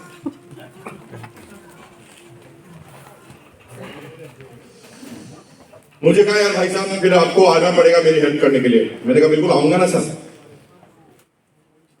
10 बजे मैं मीटिंग में चला गया। मीटिंग में 3 तरह के इन्विटेशन दिए मेरे को, 3 तरीके से बोला, भाई साहब मुकेश जी आप आ रहे हो तो थोड़ा ध्यान रखना टाइम का, 10 बजे मतलब 10 बजे आना। आपके आदमी अभी तक भी आ रहे हैं। क्या बोला मेरे को? 10 बजे तक आ जाना। मैंने कहा सर आ जाऊंगा 10-15 मिनट लेट से। नहीं 10 बजे ही आना है। मैंने कहा सर क्यों? अरे बिजनेस है, बिजनेस का प्लान चलेगा, बिजनेस का प्लान अगर छूट गया तो आपका क्या जाएगा? नुकसान तो मेरा हो जाएगा क्योंकि करना तो मुझे है। मैंने कहा सर आपका नुकसान नहीं होने देंगे। और आपको आश्चर्य होगा कि 10 मिनट पहले मीटिंग में आया, माइक वाले भाई साहब भी नहीं आए, उससे पहले आके बैठ गए। और टेंशन नहीं थी बिल्कुल भी। यहां पर कुछ लोगों की शक्ल देखकर बता सकता हूं कि उनको किडनैप करके लाया गया है। लेकिन हमारे को टेंशन इसलिए नहीं थी कि हम तो एडवाइस देने आए थे, हमें क्या फर्क पड़ रहा। दूसरी बात बोली, मुकेश जी पेन डायरी लेकर आना। मैंने कहा क्यों? अरे बिजनेस का मामला है, कैलकुलेशन का मामला है, कुछ छूट गया तो तुम्हारा क्या जाएगा? नुकसान तो मेरा हो जाएगा। पहली मीटिंग में अशोक जी मुकेश कोठारी पहला आदमी पूरे इंडिया का जो पहली मीटिंग में डायरी लेकर आया। तीसरी बात, मुकेश जी पीछे जाकर मत बैठना, पीछे से कुछ समझ में नहीं आता, और अगर आपको कुछ समझ में नहीं आया तो आपका क्या जाएगा? नुकसान तो मेरा हो जाएगा। मैं पहली सीट पे आगे आके बैठ गया, फ्रंट सीट पे आगे बैठ गया। अब कोई आके नहीं बैठा, सबसे पहले मैं बैठ गया। फिर धीरे धीरे 10 मिनट बाद कोई लोग आने लगे। मेरे पड़ोस में भी एक आदमी आकर बैठ गया। फिर धीरे धीरे कुछ लीडर आने लगे जिन्होंने गर्मी में सूट पहन रखा। राजस्थान में टेम्परेचर 48 डिग्री अगस्त का महीना, और गर्मी में सूट पहन रखा, सारा पजामे में पसीना आ रहा, और इसने कह रहा कि इतना सूट पहन रखा। मैं कंफ्यूज हो गया। मुझे लगा कि यार ये आदमी को गर्मी में सर्दी लग क्यों रही है और इसने सूट क्यों पहना। उस समय कोई गूगल तो होता नहीं था, इंटरनेट का जमाना ही नहीं था। गूगल होता तो मैं पूछ लेता गूगल से। उस समय तो हमारा जो पड़ोसी होता था वही गूगल होता था, और पड़ोसी को ऑन करना पड़ता था, यानी गूगल को ऑन करना पड़ता था। गूगल को ऑन करने का तरीका बताओ। जैसे आप ये बैठे हैं और आपके पड़ोस में गूगल बैठा है, तो गूगल को ऑन करने का तरीका पहले उधर देखो, वो भी आपकी तरफ देखेगा, फिर मुस्कुरा। अगर वो मुस्कुरा गया मतलब गूगल ऑन। अगर वो मुस्कुरा गया तो फिर आपको धीरे से पूछना है। तो मैंने उनसे पूछा, भाई साहब एक प्रश्न पूछना है। उसने कहा पूछिए। मैंने कहा बता सकते हैं कि इन आदमियों को गर्मी में सर्दी क्यों लग रही है, इन्होंने सूट क्यों पहन रखा? उसने कहा मैं एक जवाब दूं? मैंने कहा जवाब दो। 10 मिनट से मैं भी यही सोच रहा हूं। मुझे बड़ी खुशी हुई कि मेरा पड़ोसी भी मेरे जैसा है। मुझे बड़ी खुशी हुई कि मेरा पड़ोसी भी मेरे जैसा है, इसको भी कुछ पता नहीं, मेरे को भी कुछ पता नहीं। और जब भी हमारे मैचिंग का आदमी मिल जाता है तो मैं बड़ी खुशी हुई। थोड़ा ऊपर का मिले तो भी दुख होता है, नीचे का मिले तो भी दुख है। हर आदमी को बराबर का चाहिए, ये सुन लो। मैंने कहा यार इसको भी पता नहीं, मुझे भी पता नहीं, जोड़ी बहुत जमेगी। हम दोनों बैठे रहे, तभी एक आदमी स्टेज पर आया। दोस्तों ये जोश का बिजनेस है। मेरा दिमाग खराब हो गया। मैंने सोचा कि कपड़े का बिजनेस होगा, जूते का बिजनेस होगा, इलेक्ट्रॉनिक्स का बिजनेस होगा। जोश का बिजनेस है। अब जोश को बेचेंगे कैसे, नापेंगे कैसे, पैकिंग कैसे करेंगे, रेट कैसे डिसाइड करेंगे, ये जोश का कैसे बिजनेस हो सकता है? मैं पूरा टेंशन में आ गया कि जोश का तो बिजनेस हो नहीं सकता। मैं सोचने लग गया पता नहीं कुछ। तभी दूसरा कार्टून आ गया स्टेज पर। दूसरे कार्टून ने बोला, भाइयों ये जोश का बिजनेस है, इसके बजाओ ताली की। मैंने कहा यार बिना मकसद के ताली बजाने वाले को तो 1-2 रुपए मिलते हैं मार्केट में, हम ताली बजाएंगे नहीं। और भाई साहब मैंने एक भी ताली नहीं बजाई। और आप भी अगर ताली नहीं बजा रहे हैं तो मेरी ही कैटेगरी के आदमी हैं, बिल्कुल मेरी जगह ही जाएंगे बराबर बराबर एकदम। मैंने भी ताली नहीं बजाई और आप भी ताली नहीं बजा रहे, बराबर एकदम। देखो कैसी मैचिंग मिल रही है आपकी ओर, एक ताली नहीं बजा। फिर तीसरा कार्टून आ गया। तीसरा कार्टून कहता है, भाई और बहनों, 3-4 आदमी को उसने स्टेज पे बुला लिया और क्या बोला, भाई और बहनों, ये आदमी स्टेज पे हैं, इनको 500 रुपए आने वाले हैं, बजाओ ताली। आने वाले हैं। कंपनी को चालू हुए तो 3 दिन हुए थे और किसी को कमीशन तो आया नहीं था। उसने 2-4 ज्वाइनिंग कराई होगी, उससे कोई कमीशन आने का कोई बना होगा, तो इनको कहा कि इनको आने वाले तुम बजाओ ताली। मैंने कहा ये क्या बात हुई यार, इनको आने वाले मैं क्यों ताली बजाऊं? इनको आने वाले तो इनकी बीवी बजाएगी ताली, इनकी चाची बजाएगी ताली, इनका आने वाले ताली में बजाऊं, मेरे ताली वाली नहीं बजाई। फिर चौथे नंबर का कार्टून आया। मेरे आने से पहले भी यही कई तरह के कार्टून आए होंगे, है ना? तो सभी जगह होता, कोई नई बात नहीं। तो चौथे नंबर का कार्टून आया, वो क्या बोलता है, भाई और बहनों, इस सदी के सबसे बड़े कार्टून को हम बुलाने जा रहे हैं सबसे लास्ट में। यहां सबसे लास्ट में कौन आया? हम ये समझना चाह रहे कि आज के कार्टून हम ये समझना चाहते। उस दिन के कार्टून थे हमारी ग्रेट अप्लायंस श्रीमान बीसी छाबड़ा जी। बीसी छाबड़ा जी आए, बीसी छाबड़ा जी आए, काले कलर का सूट पहन रखा, गोरा चिट्ठे, एकदम शरीर और 45 साल, मतलब एकदम हीरो काफी। बीसी छाबड़ा जी आए। अब उनकी बात करने में पता नहीं क्या कला है, उतने तो उनको शब्द आते हैं, कौन से शब्द को कहां जोड़कर कौन सी कविता निकालने, साला हम समझ ही नहीं पाते, तब तक तो कविता ही बन जाता है। और बीसी छाबड़ा जी की खास बात है, अब उनका चरित्र मुझे इतना अच्छा लगा कि मैं उनको देख देख कर, उनकी शक्ल को देख देख कर मुस्कुराने लगा। मुझे अपने वास्तव में फीलिंग बहुत अच्छी लगने लगी। मैंने अपनी डायरी को साइड में रख दिया और मैं उनको देख देख के मुस्कुराने लगा। तो जब मैं मुस्कुराता था तो मेरे 1 सेकंड बाद मेरा बॉस मुझे देख के मुस्कुराता था। तो मुझे लगता था कि मेरे बॉस में दिमाग कम होगा। इसको बाद में समझ में आ रही नहीं, बाद में पता चला कि वो सोच रहा फंस गया मतलब फंस गया। तो मेरा निवेदन इतना सा है कि जो लोग नए हैं वो खिलखिला के हंसे नहीं। तुम जब हंसते हो ना तो तुम्हें जो लेकर आता है उसको गलतफहमी होगी, है ना? तो जो ही तुम्हें कोई नया आदमी और तुम्हारे को जो लेने वाला तुम्हारी तरफ देखे ना, तुम मुंह फुला लो।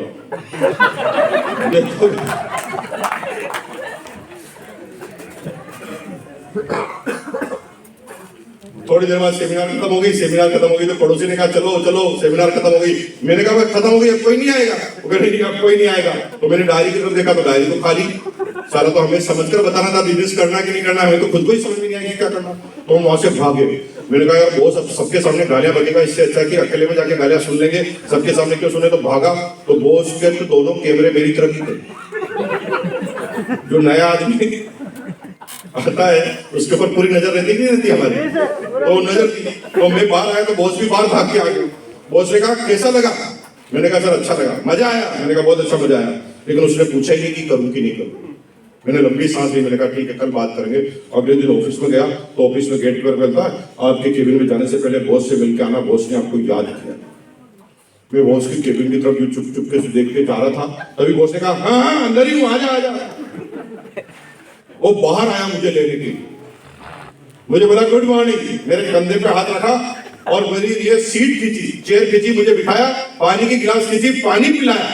ऐसा पहली बार हुआ है 17-18 सालों में। और ये क्या हो रहा है? पानी पिला रहा है, गालियां बकता था, आज हो क्या गया? उसने मुझे बिठाया, बिठा के बोला मुकेश कल मजा आया? तो मैंने कहा सर बहुत मजा आया। तो उसने बोला तो क्या मैं फाइनल समझ लूं कि मजा आ गया? अब मुझे क्या पता फाइनल का पता था। तो क्या मैं फाइनल समझ लूं कि मजा आ गया? अब मैं थोड़ा सा एजुकेशन में होशियारी था।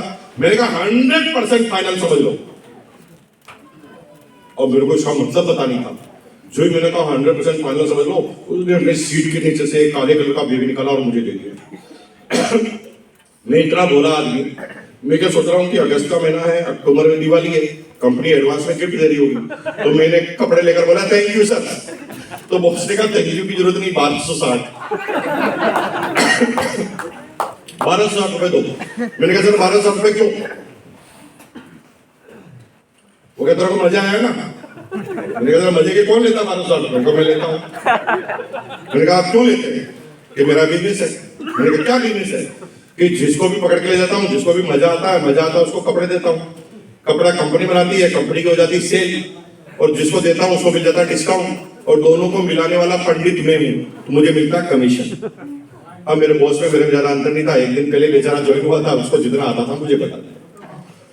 मैंने कहा मुझे क्या करना है कि आपको भी एक किट सेल करना। मुझे गुस्सा आ गया। मैंने कहा बॉस आपको आपके स्टेटस का पता नहीं है। You are the general manager of marketing और मैं डिप्टी मैनेजर ऑफ मार्केटिंग।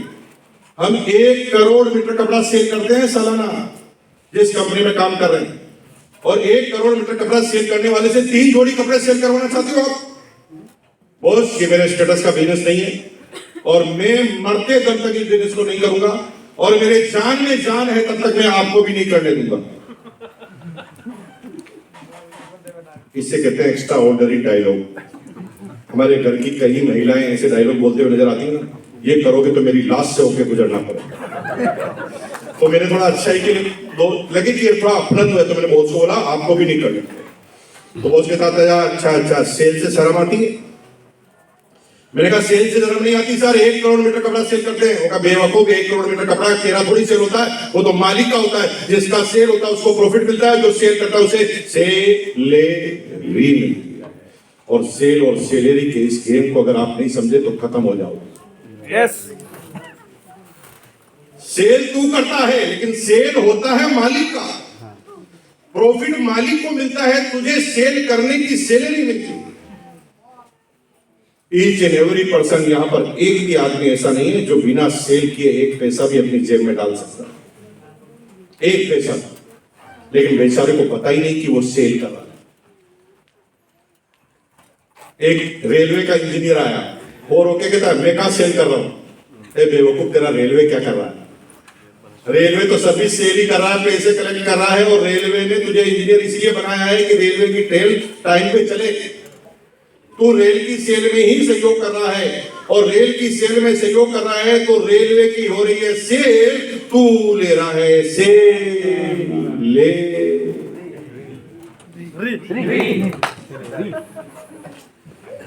एक टीचर आता, टीचर मैं तो टीचर हूं, मैं क्या सेल कर रहा हूं? तेरा स्कूल क्या कर रहा पगले?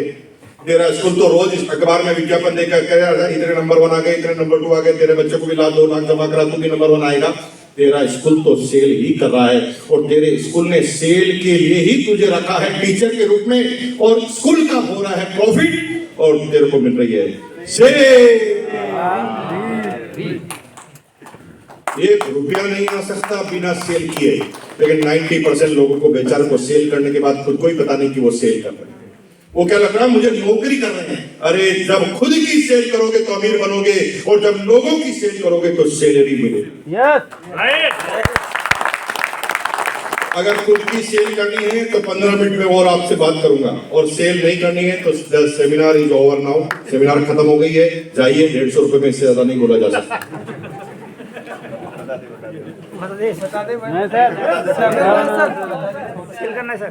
कितने लोग अपनी सेल करना चाहते हैं? खुद की सेल। यस। दोनों हाथ रख कीजिए अगर सेल करना चाहते हैं, और एक बार तेज बोलिए यस।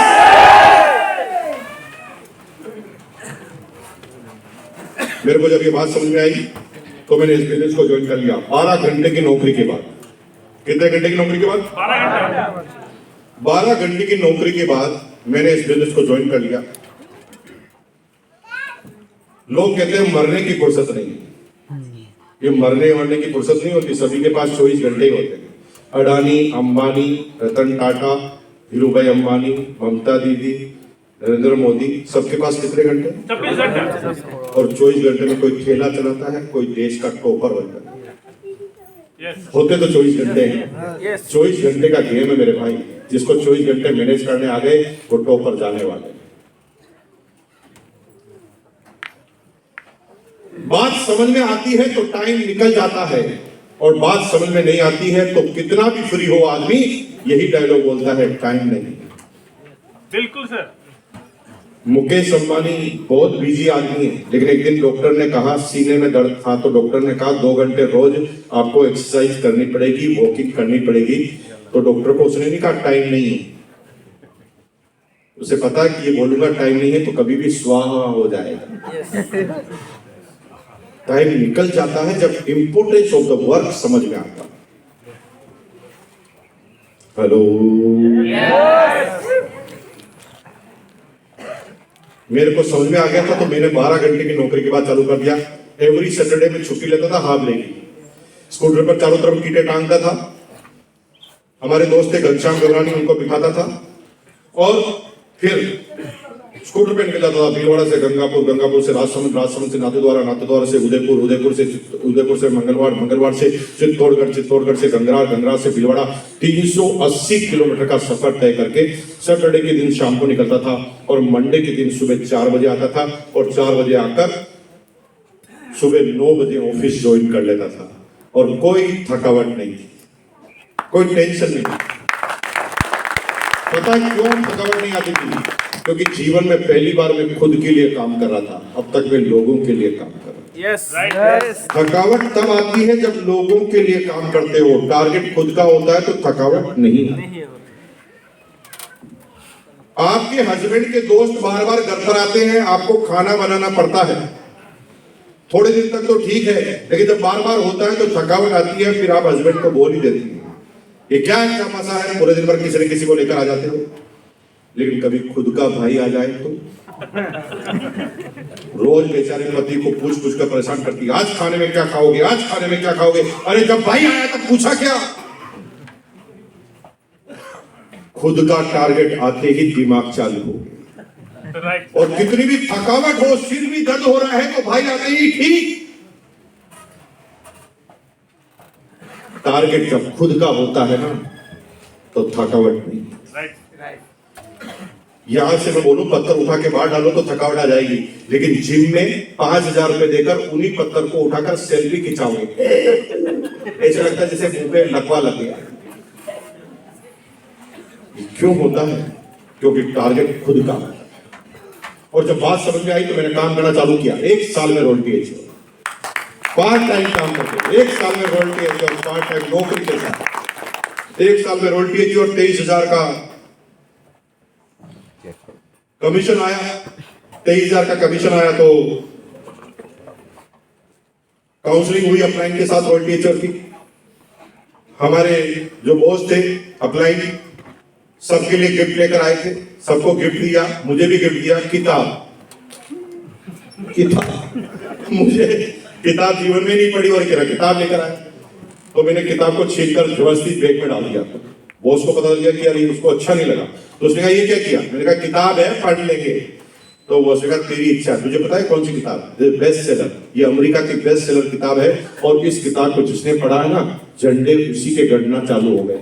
अपलाइन को एडिफिकेशन आता हर बात का, और अपलाइन को जब एडिफिकेशन आता है तो मैं इतना हाईलाइटेड हुआ, तो मैं घर पर गया, घर पे जाते ही खाना खाया, खाना खाते ही मैंने लैंप जलाया, लैंप जलाते ही ना कमरा का जो गेट है वो बंद किया, गेट बंद करके विंडो खोला, विंडो खोल के चिल्लाया कोई डिस्टर्ब नहीं करेगा, किताब पढ़ रहा।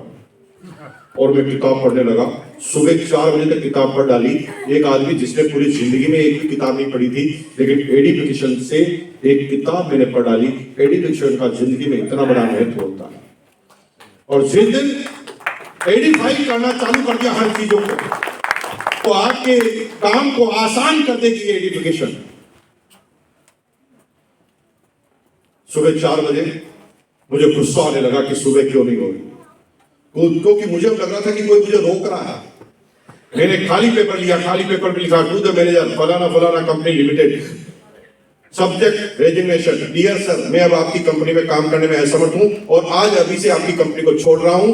मुझे पता है कि मैंने 3 महीने पहले नोटिस नहीं दिया, इसलिए मेरी ग्रेजुटी की अमाउंट आप रोक देंगे। आपकी ग्रेजुटी आप ही को मुबारक, तेरी दुनिया में न रखेंगे कदम आज के बाद। और जो ही अपनी टोटल इनकम से डबल इनकम मेरी हुई, मैंने तुरंत रिजेक्ट करके अपने नौकरी को छोड़। पहली बार जीवन में अपनी बीवी से, अपने पिताजी से पूछे बगैर मैंने निर्णय लिया था, और फिर मुझे कोई रोक नहीं पाया। 23 साल हो गए मुझे, कई उतार आए, कई चढ़ाव आए, लेकिन 23 साल से लगातार पैर जमाए हुए खड़े। प्रश्न ये नहीं है, प्रश्न ये है कि साला उस किताब में ऐसा लिखा क्या था। यस सर, बता दीजिए सर। यस पूछोगे तो बताऊं, और सब लोग सभी को करना जरूरी। बताओ बताओ बताओ मेरे भाई, बताओ। 500 साल पुरानी कहानी, कितने साल पुरानी? राजस्थान में साल में 1-2 बारिश होती थी। 1-2 बारिश जो होती थी ना, उसी में सब कुछ उगाया जाता था, वंश में पीने का पानी इकट्ठा किया जाता था। अचार, पापड़, चटनी, ये सब राजस्थानियों की देन है, क्योंकि राजस्थान में एक चीज बनाकर पूरे साल खाना होता था। भिंडी उगाते थे तो भिंडी को सुखाकर पूरे साल खाते थे, बीन्स उगाते थे तो बीन्स को सुखाकर पूरे साल खाते थे, क्योंकि राजस्थान में इतना पानी नहीं था जितना आपके यहाँ पर। हर साल अकाल पड़ता था। आपने कभी सुना है कि राजस्थान के किसान ने आत्महत्या कर ली?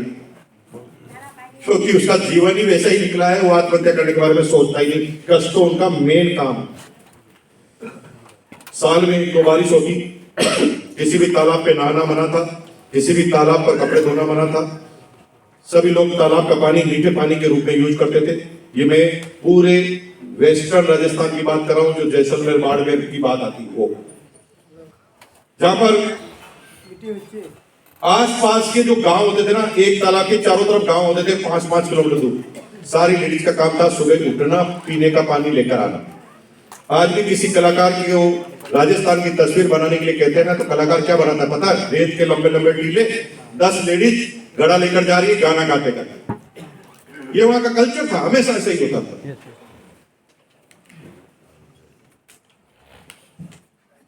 उस गांव में 2 बच्चे पैदा हो गए जो 19 साल के हो गए।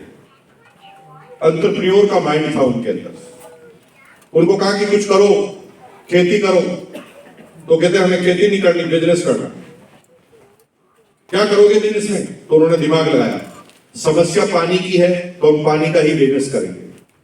कैसे करोगे? दोनों ने 2-2 बाल्टी खरीदी, बकेट, और कहा कि लेडीज पानी लेने जाएगी, उससे पहले लाकर चौराहे पर रख देंगे, और जो ही घर से बाहर लेडीज निकलेगी हम देते चिल्लाएंगे, इतनी दूर काहे को जाना, 1 पैसे में यहीं पे ले लो। वो चिल्लाने लगे।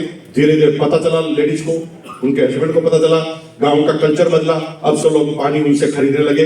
3 महीने में उनकी रंगत बदल गई। 3 महीने में वो बच्चे अमीर बन गए। 3 महीने में अमीर बन गए।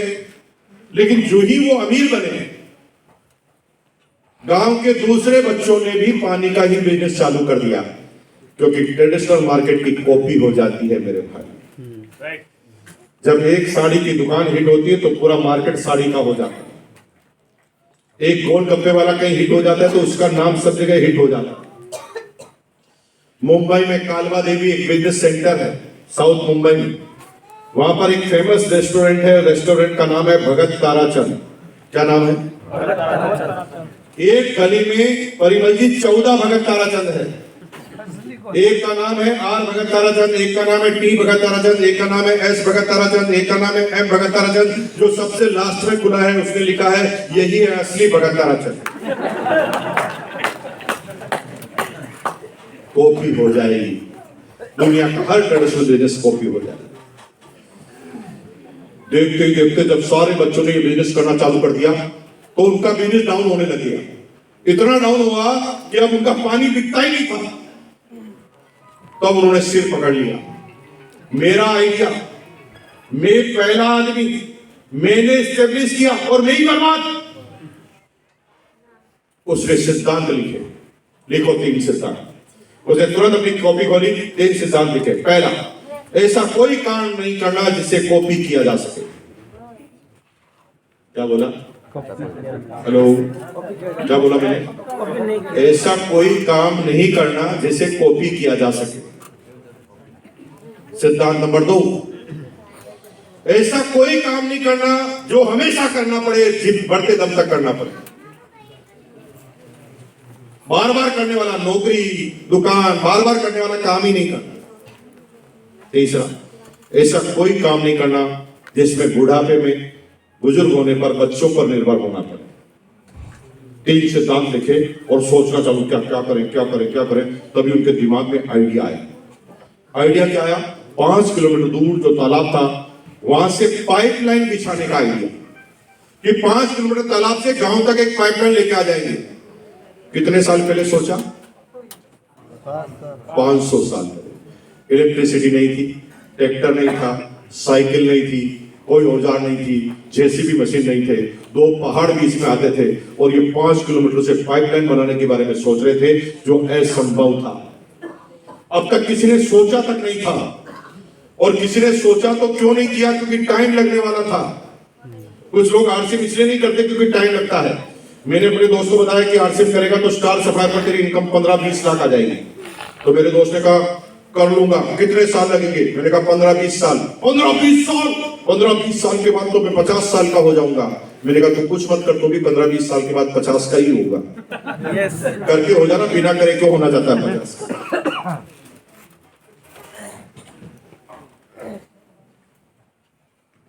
उन्होंने क्या सोचा? पाइपलाइन बिछा देंगे। लेकिन कैलकुलेशन थी, बिना कैलकुलेशन के लिए। कैसी कैलकुलेशन थी?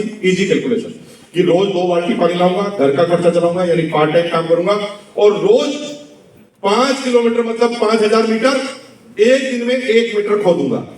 इतना संभव है कि नहीं? संभव है। एक दिन में 1 मीटर ही खोदूंगा। 5000 दिन में खुद जाएगा। 5000 दिन यानी 14 साल में खुद जाएगा। अभी मैं 20 साल का हूं, 14 के साथ 34 का हो जाऊंगा। 34 के बाद मुझे 36 साल और जीना है, और 36 साल में जीऊंगा राजा बनकर। कभी मुझे अपने बच्चों पर निर्भर नहीं होना पड़ेगा, और पूरे खानदान में हमेशा मेरा नाम याद रखा जाएगा, क्योंकि पाइपलाइन मैंने खोदी। और उसने खोदना चालू कर दिया। लोगों ने इंसल्ट करना चालू कर दिया। क्या खोदने जा रहा? तो पाइपलाइन। पाइपलाइन तेरे बाप ने बनाई पाइपलाइन? इंसल्ट करते थे लोग। तुम भी जब ये टाई पहन के जाओगे तो तुम्हारा पड़ोसी कहेगा जय आरसीएम, ये जय आरसीएम आ गया। तेरा बाप गया रोटी पर कभी? उसकी भी इंसल्ट करते थे, तुम्हारी भी होगी। लेकिन नोट कर लेना, जब जब भी जग किसी के ऊपर हंसा है, इतिहास उसी ने रचा है।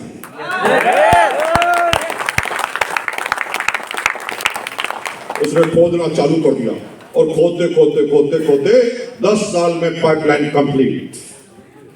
10 साल में जब पाइपलाइन कंप्लीट हो गई तो गांव में उसने एक चेयर लगाई गांव के चौराहे पर।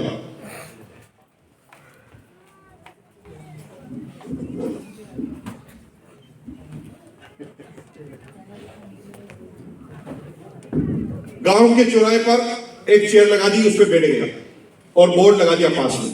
बोर्ड पे लिख दिया, भाई और बहनों, अब पानी के लिए 1 पैसा खर्च करने की जरूरत नहीं है, और बार बार हर बाल्टी पे 1 पैसा खर्च करने की जरूरत नहीं है। अब मेरी कंपनी में 5 पैसा महीने का जमा कराओ और अनलिमिटेड पानी ले जाओ। क्या बोल दिया उन्होंने? एक ही दिन में गांव के सारे बच्चे बेरोजगार। This is the traditional business. और ऐसा बार बार होता है, और होते हुए आप देखते हैं। एसटीडी पीसीओ टॉप पे था, मोबाइल आया, एसटीडी पीसीओ ही गायब। राइट। पेंटर टॉप पे थे, फ्लेक्स मशीन आई, पेंटर ही गायब। कैशियर बैंक में पैसे गिनते थे, एटीएम मशीन आई, कैशियर की पोस्टिंग गायब। अब गायब होने का क्या क्या इंतजार करोगे? अगले 10 साल में ड्राइवर गायब होने वाले, पृथ्वी से गायब हो जाएंगे, क्योंकि गाड़ियां बन गई है driver less accident proof car. नीचे लिखा है एक्सीडेंट करके बताओ 1 करोड़ का इनाम पाओ। यानी तुम एक्सीडेंट करना चाहो तो नहीं कर पाएंगे, ऐसी गाड़ियां का निर्माण हो गया। किसका इंतजार करोगे? टेररिस्ट काम करोगे, कब बर्बाद हो जाओगे पता ही नहीं है। रोज सिस्टम बदलते हैं, रोज एक नई टेक्नोलॉजी पूरी दुनिया में आती है। यस लेकिन इस आदमी ने क्या किया, नल लगा दिया गांव के चौराहे में और लिख दिया। देखते देखते पूरा गांव इसका ग्राहक बन गया। ये केवल अपने 2 अकाउंटेंट से नाम वेरीफाई करता था। अरे परिमल जी की वाईफाई है, अकाउंट है क्या? वो कहा है अकाउंट, आइए आइए बाल्टी लेकर आइए। सिर्फ वो नल खोलता था, क्या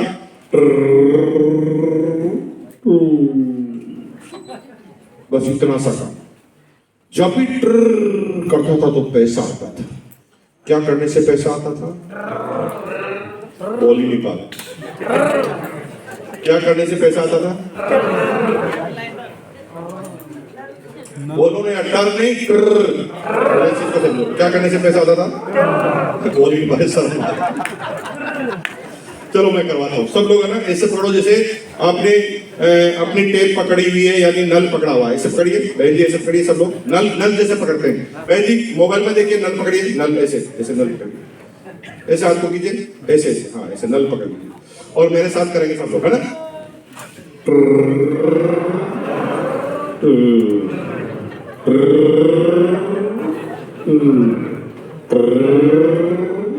अब थोड़ा सोचो कि जीवन में करने से पैसा आ जाए तो कैसे रहेगा? मजा आ जाएगा। जैसे कोई आदमी कहे, ए भाई दूध का बिल है 1000 रुपए दो, आप कहते हैं रुक जा, ये लो 1000 रुपए। मजा आ जाएगा नहीं आ जाएगा? जैसे कोई कहे साहब इलेक्ट्रिसिटी का बिल आया 2000 का, 2000 का, रुको, ये लो 2000। मुझे पता नहीं ऐसा होगा कि नहीं होगा, लेकिन थोड़ा सोचो कि ऐसा हो जाए तो कैसा रहेगा। हो जाए तो कैसा रहेगा? थोड़ा सोचो, मन में बोलो, कैसा रहेगा? मजा आ जाएगा ना। जीवन में आने दिया सलाह, क्या करना और तो कोई काम करना नहीं। देखते ही देखते 6 महीने में सबसे अमीर बन गया, लेकिन 6 किलो वजन कम हो गया। रात भर नींद ही नहीं आती।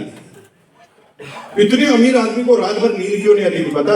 क्योंकि पूरे दिन भर सोचता था मैं बूढ़ा हो जाऊंगा तो कौन करेगा।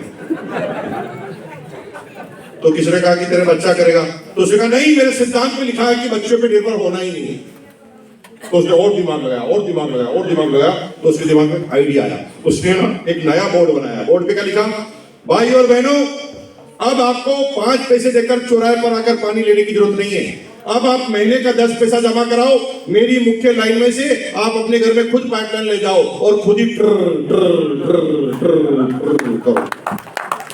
और बाप रे, गांव के सारे आदमी उस पाइपलाइन में से खुद ही अपने घर पे पाइपलाइन ले गए ताकि कभी भी कर सके। अब इस आदमी के पास तो कोई काम ही नहीं, ये तो पूरे दिन भर घूमता रहता। कोई रात को 2 बजे भी नल के सामने जाके कर देता, तो इसका सोते सोते हो जाता। कमाल हो गया भाई। मुकेश कोठारी का ये आज कंप्लीट हो गया।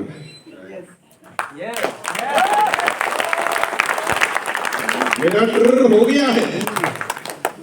हमने 1.5 करोड़ लोगों को का कनेक्शन दे दिया। कितने कनेक्शन? 1.5 करोड़ को का कनेक्शन दे दिया। 30 लाख लोग हर महीने करते हैं। और मजे की बात है कि हम सो रहे होते हैं तब भी कुछ लोग कर देते हैं। अभी हम नागालैंड गए थे तो वहां 4:30 बजे उजाला हो जाता। तो नागालैंड के लोग 4:30 बजे उठकर चाय का करते हैं। तो हम जब वहां सो रहे होते तो भी हमारे सोते सोते हो जाता।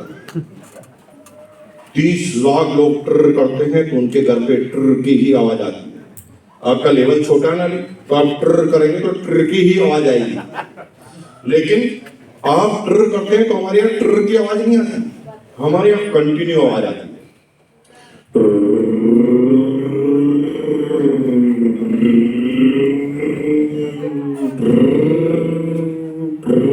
चलती रहती।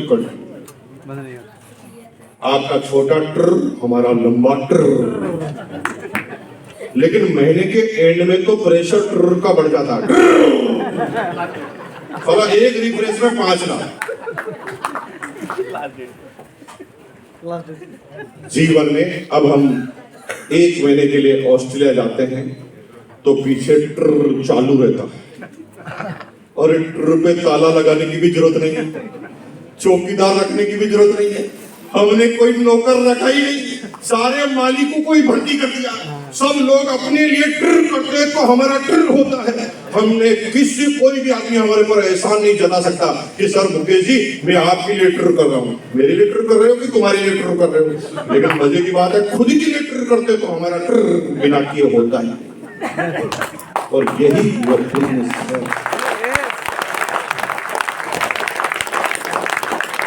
कितने लोग अपने जीवन की पाइपलाइन बनाना चाहते हैं? समय लगेगा। बनाना चाहते हैं? दोनों हाथ खड़ा कीजिए और एक बार बोलिए ये ट्र आपका कंप्लीट होकर रहेगा, कोई रोक नहीं सकता। धीरे धीरे ही सही करते रहेगा, क्योंकि नियम है खोदोगे तो खुदेगा। क्या बोला मैंने? नहीं खोदोगे तो खुदेगा क्या? इसका मतलब बोलोगे तो कुछ न कुछ होता रहेगा और चुप रहोगे तो पता कैसे चलेगा कि आप क्या खोदना चाहते हैं? आपको हर हाल में बोलना पड़ेगा। लोग मना करेंगे, हाँ करेंगे, जो करना है वो उनका अधिकार है, लेकिन आपका क्या काम है? You have to decide first कि हमें लोगों के पास आकर बोलना। कंपनी की जोरदार तैयारी चल रही है। 8 और 9 तारीख को विजय दिवस बनेगा। विजय दिवस में क्या प्लानिंग लेकर आई है कंपनी? अरे आपको आश्चर्य होगा कि हम क्या क्या चीज में एश्योर होते हैं। आरसीएम की क्वालिटी में हम एश्योर होते हैं क्योंकि कंपनी खुद बनाती है, यानी हम जिस सामान को लाते हैं वो प्योर होता है, जिससे हमारा जीवन बनता है, जिसमें हमारे बच्चों का भविष्य बनता है। सस्ता होता है जो मार्केट से कम रेट में आने से आपकी बचत होती है। प्रोडक्ट यूज करने से कमीशन आता है, यानी डिस्काउंट आता है। इतने लोगों का प्यार मिलता है, लोग सिखाने वाले मिलते हैं। हमें यहाँ पर मुस्कुराना सिखाया जाता है जो दुनिया की किसी यूनिवर्सिटी में नहीं सिखाया जाता। और ये सारी जानकारी के बाद 1,500 का माल 6 महीने तक लेते हैं तो 1000 का फ्री भी मिलता है। 2,500 का 6 महीने तक लेते हैं तो 2,000 का फ्री भी मिलता है। 5,000 की भी स्लेब है, 10 की भी है, 25 की भी है, 50 की भी है। और ये स्लेब पूरे करते हो तो सारे वाइटल लेवल आपके आते हैं। और 3 महीने में 2 महीने मेंटेन करते हो तो भिलवाड़ा जाने का मौका मिलता है, टीसी छाटा जी से मिलने का मौका मिलता है, कंपनी को देखने का मौका मिलता है, फैक्ट्री को देखने का मौका मिलता है, इंडिया के लीडर को देखने का मौका मिलता है, और फिर फ्री में प्रोडक्ट भी मिलता है, कमीशन भी मिलता है, करियर भी बनता है। और फिर भी अगर किसी को आरसीएम समझ में ना आए तो उसे तुरंत पास के हॉस्पिटल में अपने दिमाग का सीटी स्कैन करवाना चाहिए, क्योंकि उसमें समझने जैसी कोई बात है ही नहीं। खाने से इनकम आए, बताने से इनकम आए, सोने से इनकम आए, नहाने से इनकम आए, फिर भी मैं नहीं करूंगा तो फिर भैया कहीं न कहीं तुम्हारा दिमाग म्यूजियम में रखने लायक। इसे बड़ा संभाल कर रखिए। पूरी सृष्टि और पृथ्वी पर आपके जैसा दिमाग हुआ ही नहीं था, क्योंकि करना न करने जैसी कोई बात इसके अंदर है। मैं बहुत बहुत धन्यवाद देता हूं आप लोगों का कि बड़े ध्यान से, प्रेम से आप मुझे सुन रहे हैं। आपका लगातार ये लगन, आपके ये सपने आपको टॉप लेवल तक पहुंचाएंगे। आप इसी तरह से लगे रहिए, इसी तरह से अपनी अपलाइनों की बातों को सुनते रहिए, मीटिंग सेमिनार में आते रहिए। निश्चित रूप से आप कामयाबी के लिए पैदा हुए हैं और कामयाबी आपका जन्मसिद्ध अधिकार है। कामयाबी आपको लेके रहेंगे। बहुत बहुत धन्यवाद।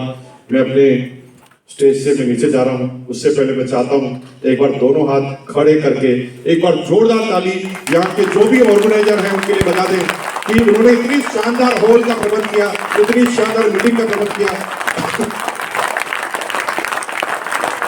भूल जाता हूँ मैं। रुद्र प्रसाद जी आइए स्टेज पर, एक बार जोरदार तालियों के साथ रुद्र प्रसाद जी आएंगे और वोट ऑफ थैंक्स करेंगे सभी का। रुद्र प्रसाद